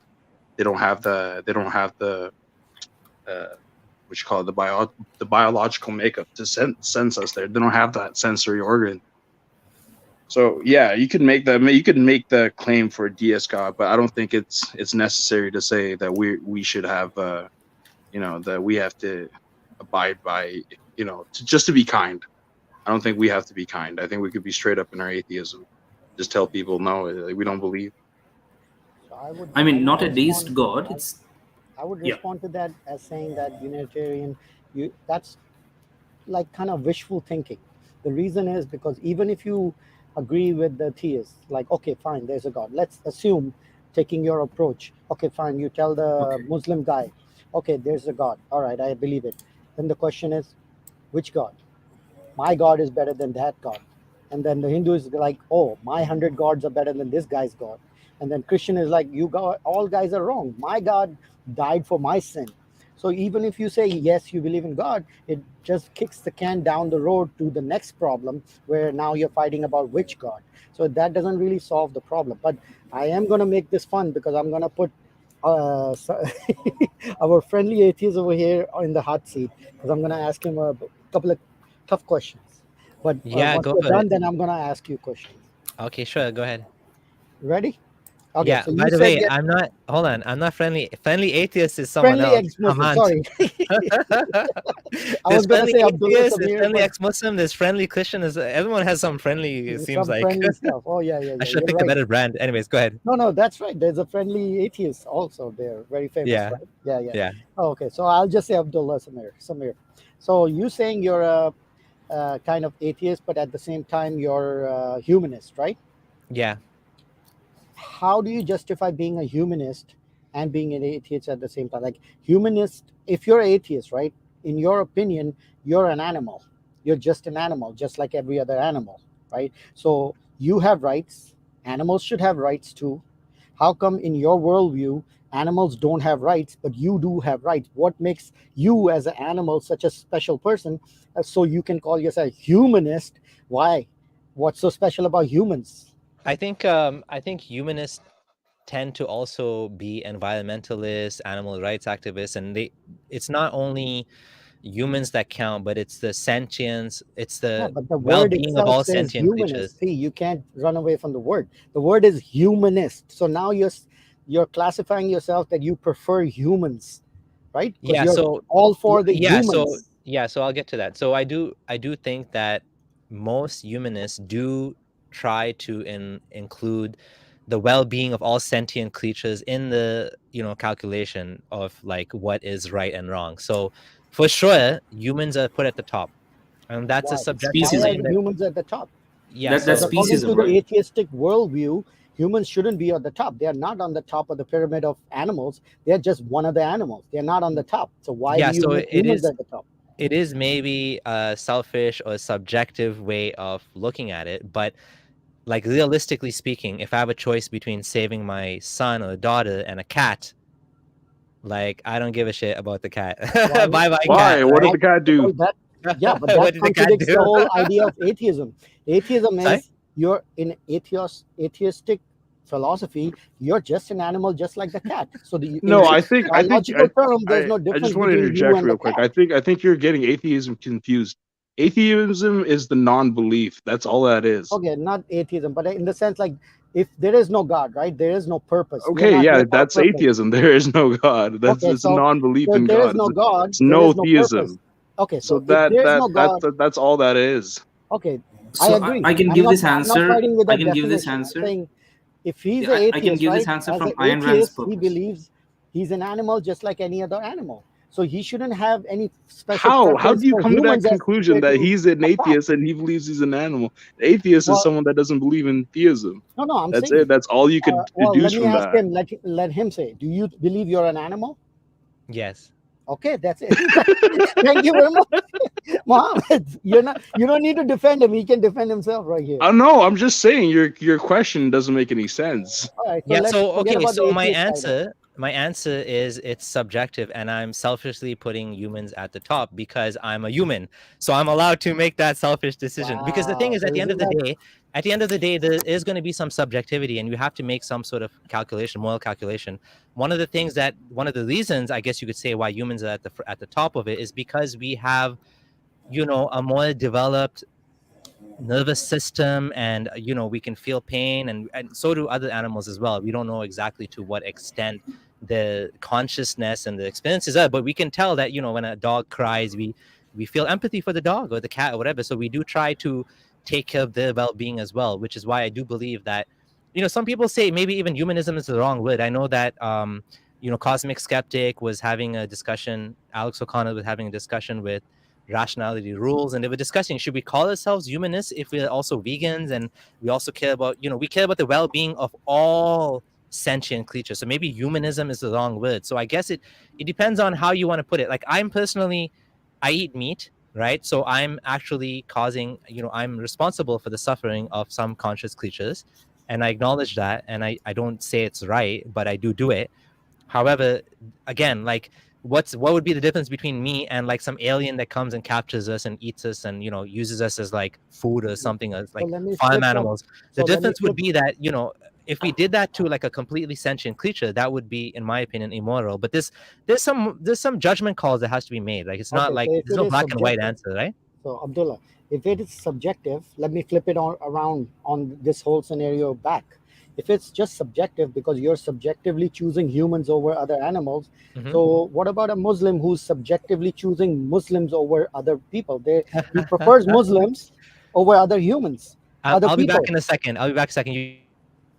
By the way, just to let you guys know, Desinio is my friend, and we've met in real life. So he's not. He's just I'm having not a fun here. troll. He's not troll. Yeah. So you guys keep discussing. I'll be back. I just need to get some water. Okay. You dried out my mouth, man. How dare you? I told you I'll put you in the hot seat today. So I'm going to explain this through Ayn Rand's philosophy. So she said that, okay, your dog is drowning and there is some stranger drowning. So who do you prioritize? Your dog, which grew up with you, which I mean, the dog which you took care of. She said she would save the dog. The same thing with me. But if it was my daughter or son and the dog, then that's a different thing. So I think it changes with every situation. So it's not about humans or animals. It's more about the connection you have with that particular organism. Okay, so let me ask you a question then. Let me flip that around. If two men are drowning, one is a Muslim and one is a Hindu, and the person who wants to save, who should the person who's Muslim save? One is a Hindu drowning, one is a Muslim drowning. Who should he save? Does he have any connection He to has no them? Like, choice. does he know He them only has personally? one life raft. One floating thing, and he can only throw it to one person. So You he's a only throw it to one Muslim, person. and there's I guess there's I a like Muslim drowning and there's a Hindu drowning. Who should he save? first of all, you would have to be able to distinguish between Hindu and Muslim in a He fucking knows drowning both of them. situation. They are his Sorry, co-workers. but They work I'm in the just same office. it's just So he a knows little them. ridiculous. No, it's not ridiculous. It's a thought experiment.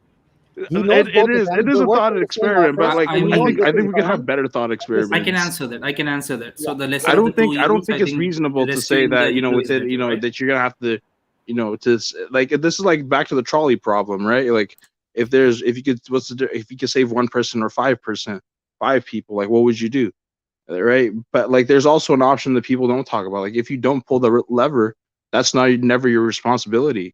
Like nothing ever changed. You just stood right next to it. So you Yeah, but can't then you didn't act you're not in a responsible for moral way. anything. Yeah, but that's selfish then. You're just being selfish for yourself.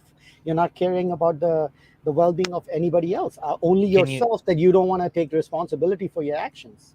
Can you say Shahada before I throw you the life preserver? Perfect. Say the Shahada. I want to Perfect. test you. Say That's a the good kalimas, Yeah, the but 5 kalimas I'm or whatever. saying that is an option. You could be selfish. People are selfish all the time.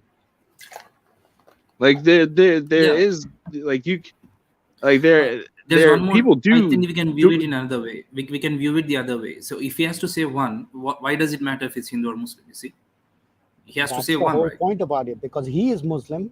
He has a religious bond with this person who's a Muslim who's drowning. He doesn't have a religious bond with the Hindu. So who would Yeah. he prefer to save? That's what I'm saying. So if it's saying what's right It's and logic. wrong, obviously. Go ahead. You want to talk? Go ahead. Yeah, I mean, logically speaking, he would have to rescue the Muslim because he will make a bond, the community bond, and those things, right? So logically speaking, he will save the Muslim. But when you look at it from the top, from the third angle, it's the same thing. Whether it's Hindu or Muslims, they are human beings. Like saving one is okay. Like you said, only one can be saved. So why does it matter if it's Hindu or a Muslim? Even if he chooses Muslim, it doesn't matter. You see, he chose one human life. He rescued one human life. If there are three, and if he rescues two Muslims, then that will be a problem. If there are three, two Muslims and one Hindu, that will be a But the problem. problem happens based on theology. Now, if he saved the Hindu instead of the Muslim, based on his theology, according to Islam, he should prefer the Muslims over any Yeah, but non-Muslim. the Muslim is going to go to Jannah. Absolutely. Can Oh, we yeah, flip that's a true. coin? The Yeah. Hindu Like, do doesn't we get have the to Hindu decide? Yeah, hold on. So he should save the Hindu because the Hindu hasn't converted yet, but the Muslim's gonna die and go to Jannah. So problem solved. Oh, I never Damn, thought that's about a it like good point. that. Yeah, nobody knows who can go to Jannah, because Allah said that the only person who decides who goes to Jannah and Jahannam is Allah. So you could be the best guy out there. You could end up in That's true. hell, and you'll be like, "What the hell just happened?" Yeah, but we could assume that it would be the way I said it. Yeah, because he gets I the completely level agree of with you, shahada, Abdullah. right? I Because think even if I you think drown, you're right. you're a Wait. shaheed. Shouldn't a good Muslim say, save the other guy? Okay, so this is what'll happen. The Muslim should drown himself trying to save the other two guys because he's a good Muslim and he's gonna die for the sake of Allah. So Yeah. this is the best solution. Well, he He can't sacrificed drown himself. himself because that No, will be I suicide. like the first solution. Save the Hindu and just make sure he converts.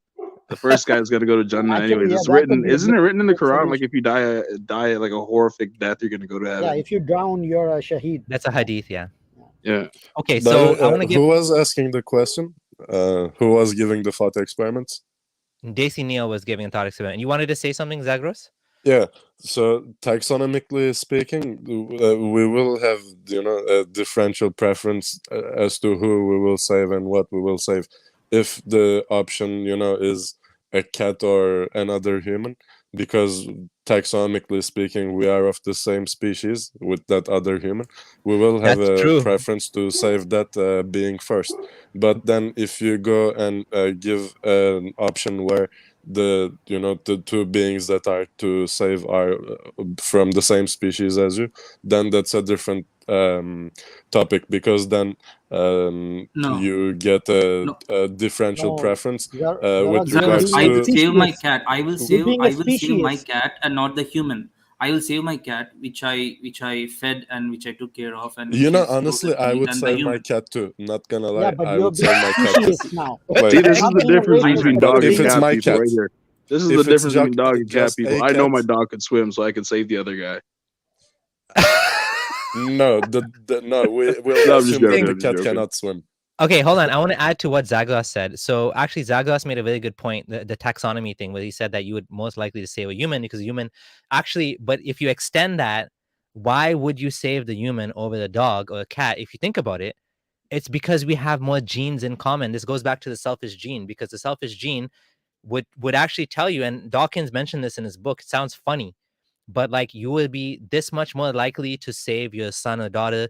You'll be this much less likely to save your cousin, this much less likely to save your second cousin, because we have this evolutionary drive to protect our own genes. And your child is basically 50% of your genes, the as close as you can get to. I mean, that's why we are where we are today. So yeah, I would say it's just an extension of the selfish gene. So if a cat is Seconded. drowning and a dog is drowning, who do you save?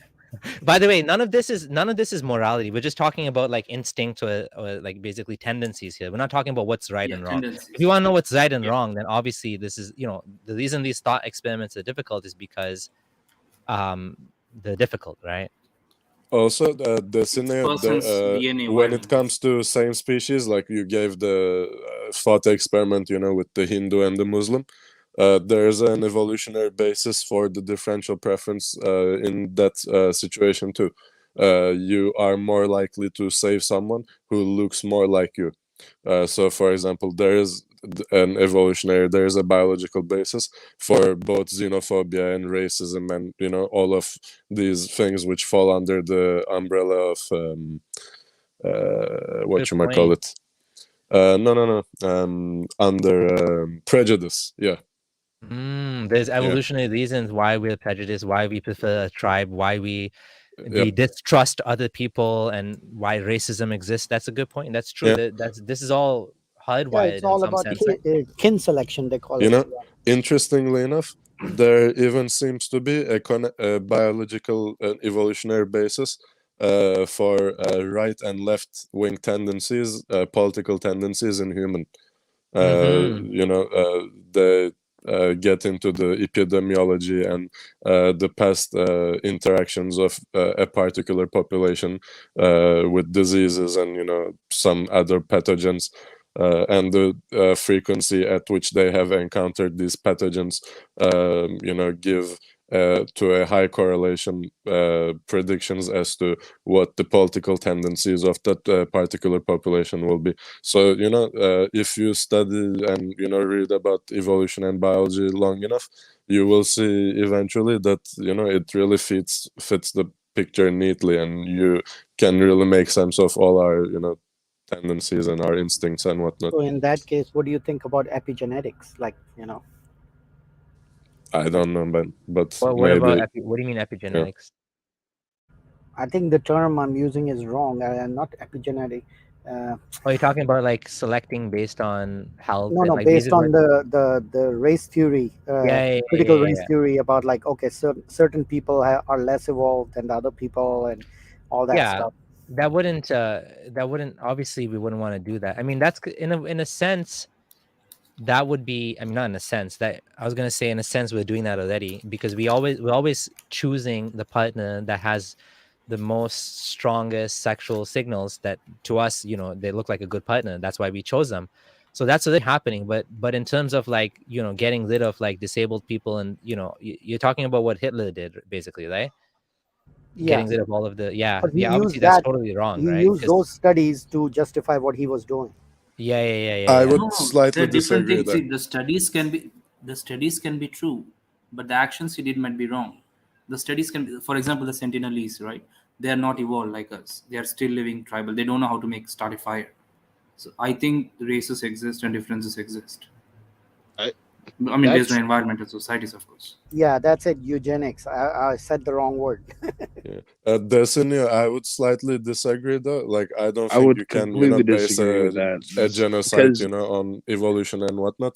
And I don't like those arguments because, like, there is nothing in evolution that says that, in our species of Homo sapiens sapiens, that we should exterminate, those which we deem to be inferior, or those who are, disabled.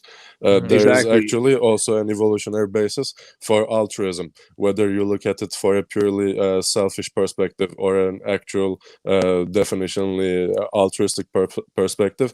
If it did not yield average and overall benefit to the entire population, it would not have been selected for. And I think we can see across populations that this tendency for altruism has been selected for.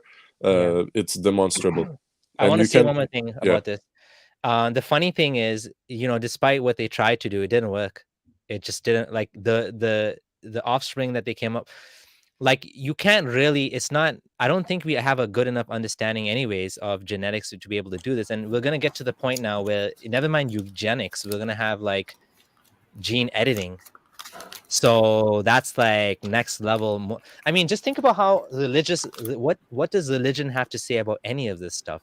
We're going so far past. I mean, if you look at cryptocurrency, if you look at, AI, if you look at what we're talking about now, not just eugenics, but like gene editing, we are so far past religious morality that like we're like light years past it. And religious morality is still like, should I cite the moon or not cite the moon? It's like, hello, like, does a drop of urine break my wudu? I fired it. Like, it's so stupid. Like, Just it's, on that line of thinking, what was his name? The astrophysicist Neil deGrasse Tyson. He had a No, they can claim. lecture. Yeah, he had a lecture on this about how there's only one award in the Nobel. There's only one Nobel laureate in the sciences from the Muslim community, or like, so that that goes to show, like, is, has this type of dogmatic thinking really, slowed down progress in these countries? yeah. So I want to, this comment's funny. 3 or 5 or 7 stones when I wipe my butt. And by the way, thank you to Gay the Pray Away. That's an awesome tagline, Gay the Pray Away. Thank you for the super chat. What I was going to say was, I'm tired. Sorry, what was it? What did you just say, Muhammad?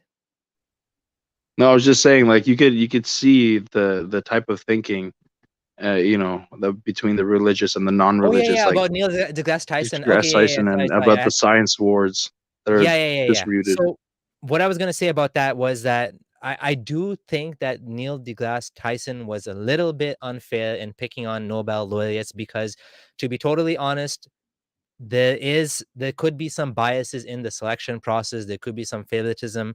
I know that, I mean, this is totally different topic, but like, when we're talking about the I understand your point, but just to defend his point, he does bring up the point that that the Jews win a quarter of the Nobel prizes in science, and they're a much smaller population than the Muslim community. So, and like, also to his point too, like, Muslim community came up with algebra and came up with crankshaft, and that Islam at one point was a very forward and I'm not a big fan only of because that of argument, Persians. Unitarian. Only because of Persians. Only Farsi people.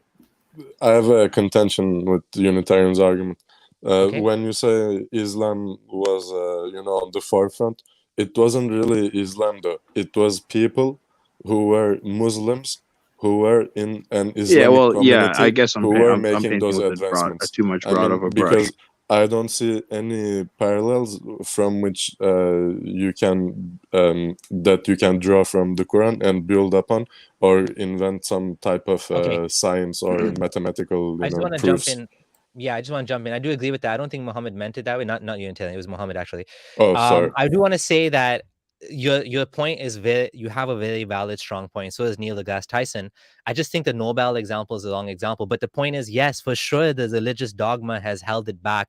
And, secularism allows for these things to grow and for science to thrive, because when you have dogma, it comes and it blocks, religion. And even in the US, in America, you've had, major, Sam Harris wrote in his book examples of how Christianity has actually blocked scientific progress, even in America. So this is a big issue. I want to just highlight one comment, and then you guys can talk. Well, this is a dude, awesome mustache. I agree. You do have awesome mustache. And one more thing, I don't like, Somalian Gran Bruhim said the Abduls eradicated the thinkers from the gene pool, so no Nobel Prizes for them. I mean, while there is a point there that, the persecution of scientists and free thinkers, I don't really like the Abduls. I find it derogatory almost. It's almost like dehumanizing, the Abduls, kind of like, just to be, I don't like that. What the hell? That's a dumb way to put it. Christian Prince always calls people Abdul. So I think that's where it's coming from. But I don't like that sort of terminology. I don't like when people call me Abdul either, because I find it dehumanizing. I don't feel like it's a respectful way to, you can just say Muslims, right? Unless you're trying to get around social media blocks or something, and you come up with another term for it, because Muslims is like a protected category now, right? So I understand that.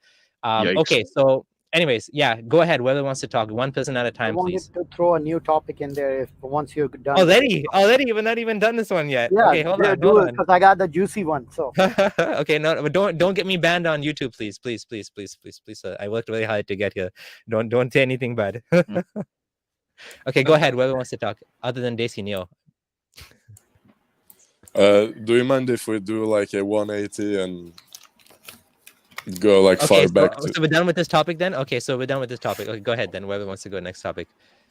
Can I jump in? Anyone? Yeah, go ahead. Sure. Anyone else? All right. With regards to the Indian politician woman, I think her name was Nupur Sharma. Nupur Sharma. Yeah.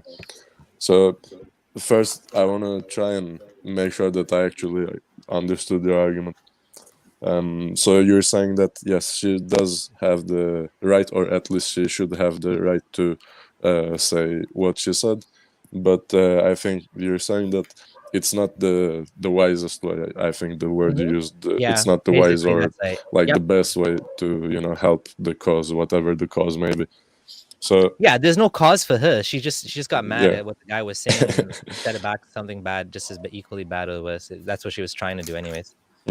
So yeah, I do agree. Some people sometimes say certain things just to hurt the others. I've certainly done that in the past. What would you say about this side of the, like, some people's argument that regardless of the repercussions, like, yes, it is stirring stirring up the pot, people are being railed up, and lots of people are out in the streets, but isn't it also a good step in normalizing ridiculing of Islam and whatever other religions or ideologies there may be? Like, shouldn't we be actually attempting to normalize this by actually just keep ridiculing, keep making jokes, however hurtful, however disturbing they may be, just keep doing it and almost desensitize Muslims to the point where they don't even have the energy no more to like scream or say something about it.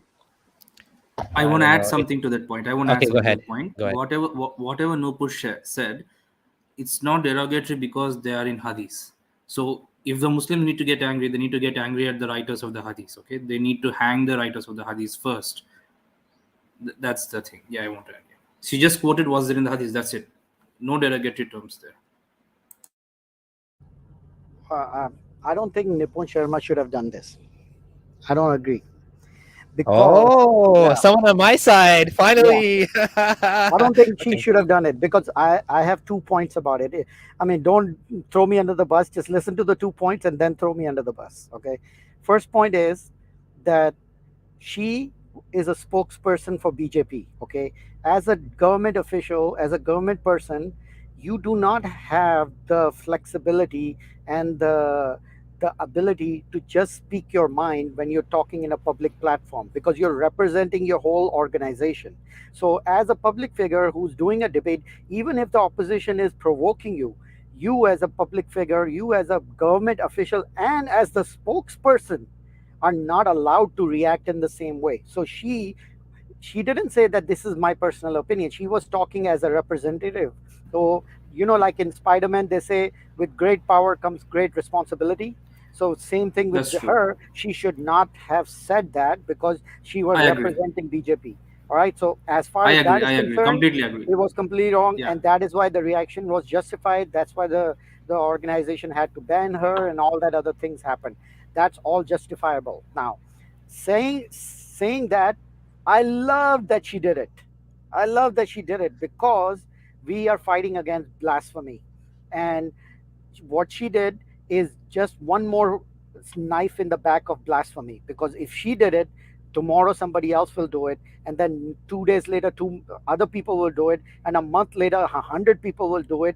And just like he said, how many times are they going to protest? At one point they're going to be like, oh man, this is just all over the place, we cannot protest about it anymore, and that will normalize blasphemy. So these are my 2 opinions. She is basically like a martyr for the cause of getting rid of blasphemy, even though kind of bad what happened to her, but hey, it's one of those like a soldier dying for the cause sort of thing. And she unknowingly died for the cause of getting rid of blasphemy. I think I disagree. I think if anything, this would just stir up more anger and arouse more violence. No, it Because should. And guess what? if If you it will look at arouse anger, if you look at the current political situation between India and its neighbor Pakistan, like this is just more fuel to add to the fire. yes, we need more fuel, because if the more it's gonna come up front. Look, okay, I'll give you example. About 10, 15 years ago, whatever, Salman Rushdie wrote a book, right? He wrote one book and the whole world lost their mind, just burning cars and killing people and all. Many people died in those riots, right? Okay, after that, people still did blasphemy, but the reaction became lesser and lesser and lesser. Now, move down to Charlie Hebdo. They made a picture of Muhammad. Guys went to their office and shot everybody, right? Big reaction, all hell broke loose. What was the result of it? Big posters on the sides of building with Muhammad's pictures on it. So that reaction, that action caused that much of a reaction that now in France, blasphemy of prophet is like, ah, okay, big deal. You know, it's all over the news, so no big deal. Yeah, So but also a kid lopped off a teacher's head in France exactly, that's what I'm saying. So he because of now what that, derogatory terms towards the yeah. prophet. So that's what So I'm saying. what I'm saying is this. I think like we would hope to kind of, you know, for this to become normalized, but it's clear in Islam that if anyone insults the faith or the prophet, you're gonna have to step up. It's there in the dogma. So if anything, we might just also be I mean, that is giving also fuel up to to the wrong interpretation. people. Depends on who interprets it to the extreme. Abdullah says, like there's a spectrum of Muslims. Not everybody interprets those ideas as valid in today's time and today's space. Yeah, but we're talking So, about a small. Like, here's the thing. Like, well, I even grew up in in your Bangladesh. example, you're talking about France that has hundreds and thousands of Muslims, and there's Yes, one guy who went ahead and killed another guy. So that yeah, doesn't but represent the there was length many alone. people that were in support of that too. That said Yes, that's the fine. small little You know, mosque that's that was what he in support of deserved, it, I want to and and jump there's in we once. can't have Yeah, that. I want to jump in. So I think I don't. So what I was gonna say is we have to be careful that we don't end up giving in to terrorists. So we do need to be careful. We do need to like consider the potential reaction from what we do in general. And I'm always, you guys always know I'm always like, okay, I don't think this was a good idea. I don't think this was. Usually I'm on the side of, when you have people like Almin Nawawi that goes the opposite direction and is burning Qurans and doing these things, and I respect his, what he's trying to do, which is what Zagros was saying, which is pushing the boundaries. And I think we need both, but at the same time, we cannot tiptoe around people's unreasonable sensibilities to the point that we're just gonna like be scared that if we say anything they're gonna go and shoot someone or kill someone. We do need to say what we need to say from the like Daisy Neo was saying.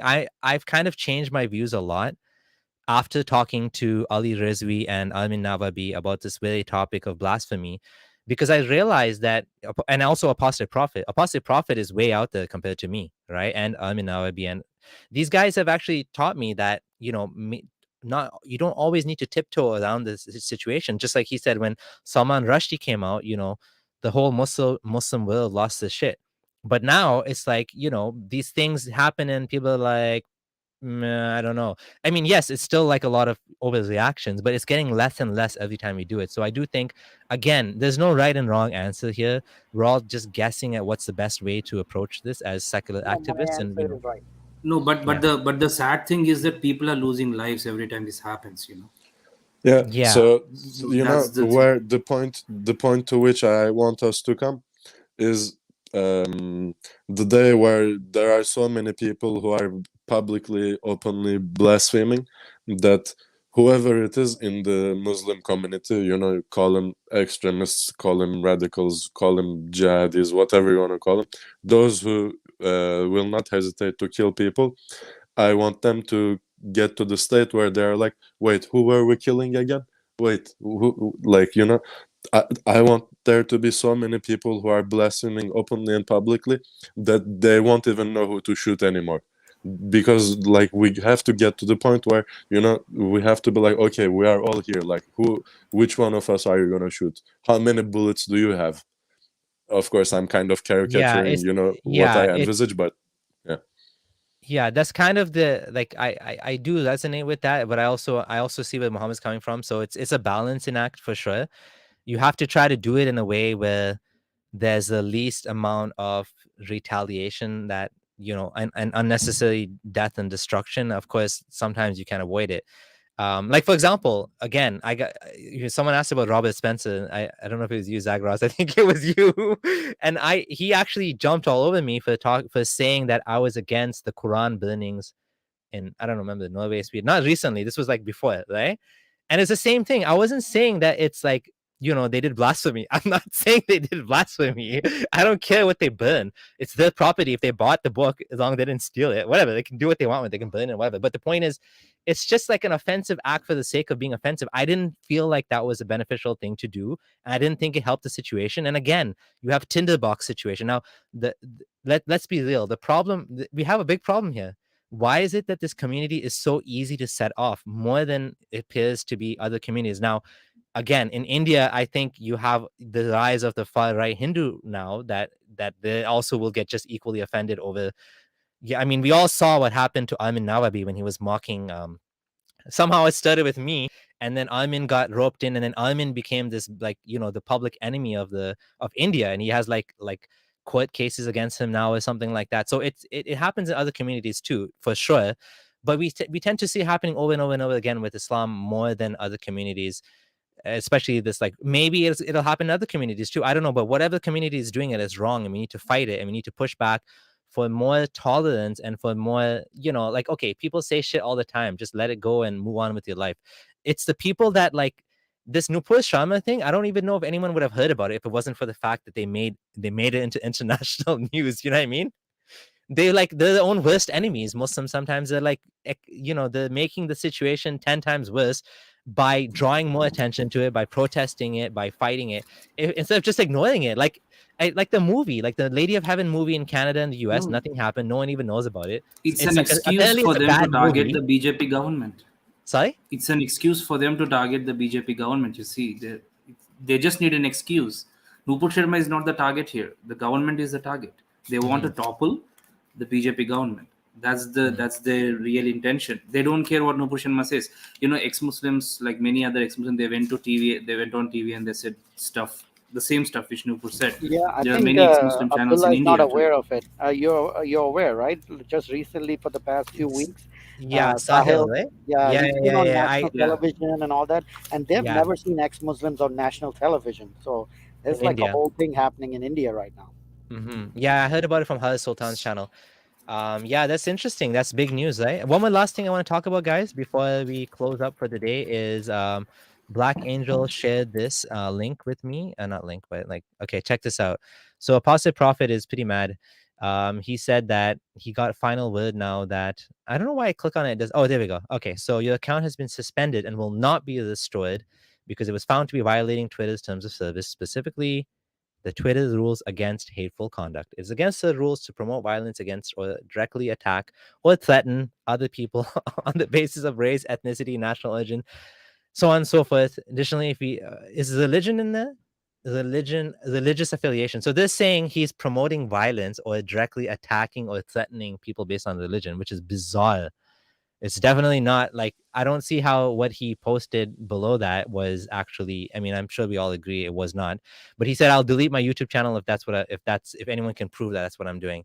So See, any thoughts on Abdullah, this? that's why I was saying that he should sue Twitter, because if he can indeed prove that he has never actually infringed on any of these Twitter policies, and that he was falsely banned from the platform, I think he has a good case. He could have a good case.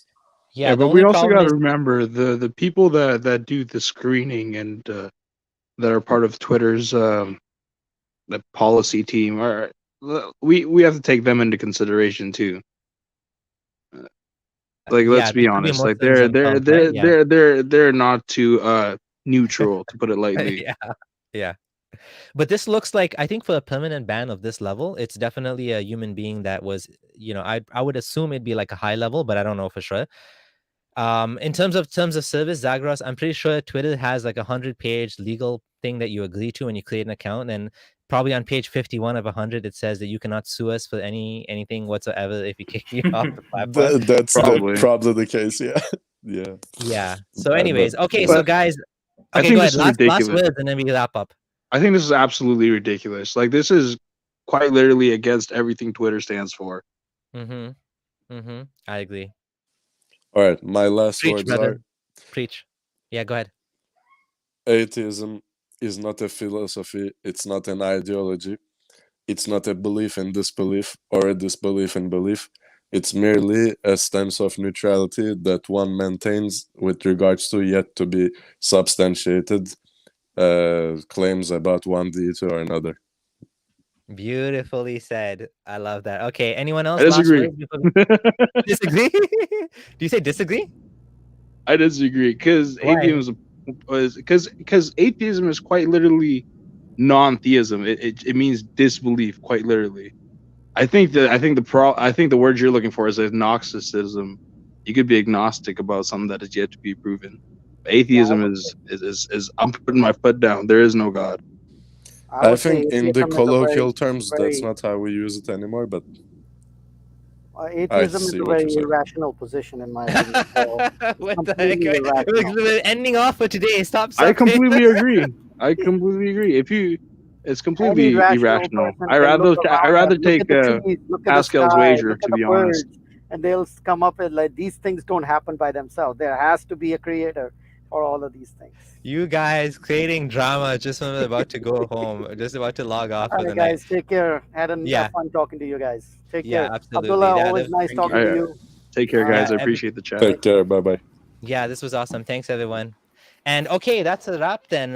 This was a great conversation. Thank you, everyone, for joining. And this was fun.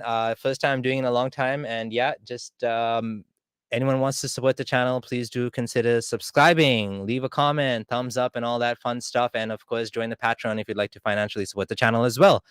Thank you, everyone. Have a good day, a good night, and I will see you again in the next live stream, which hopefully will be with Abdullah Gondal. Abdullah Gondal is now just about ready to present his material. The response to epileptic prophet response from Farid.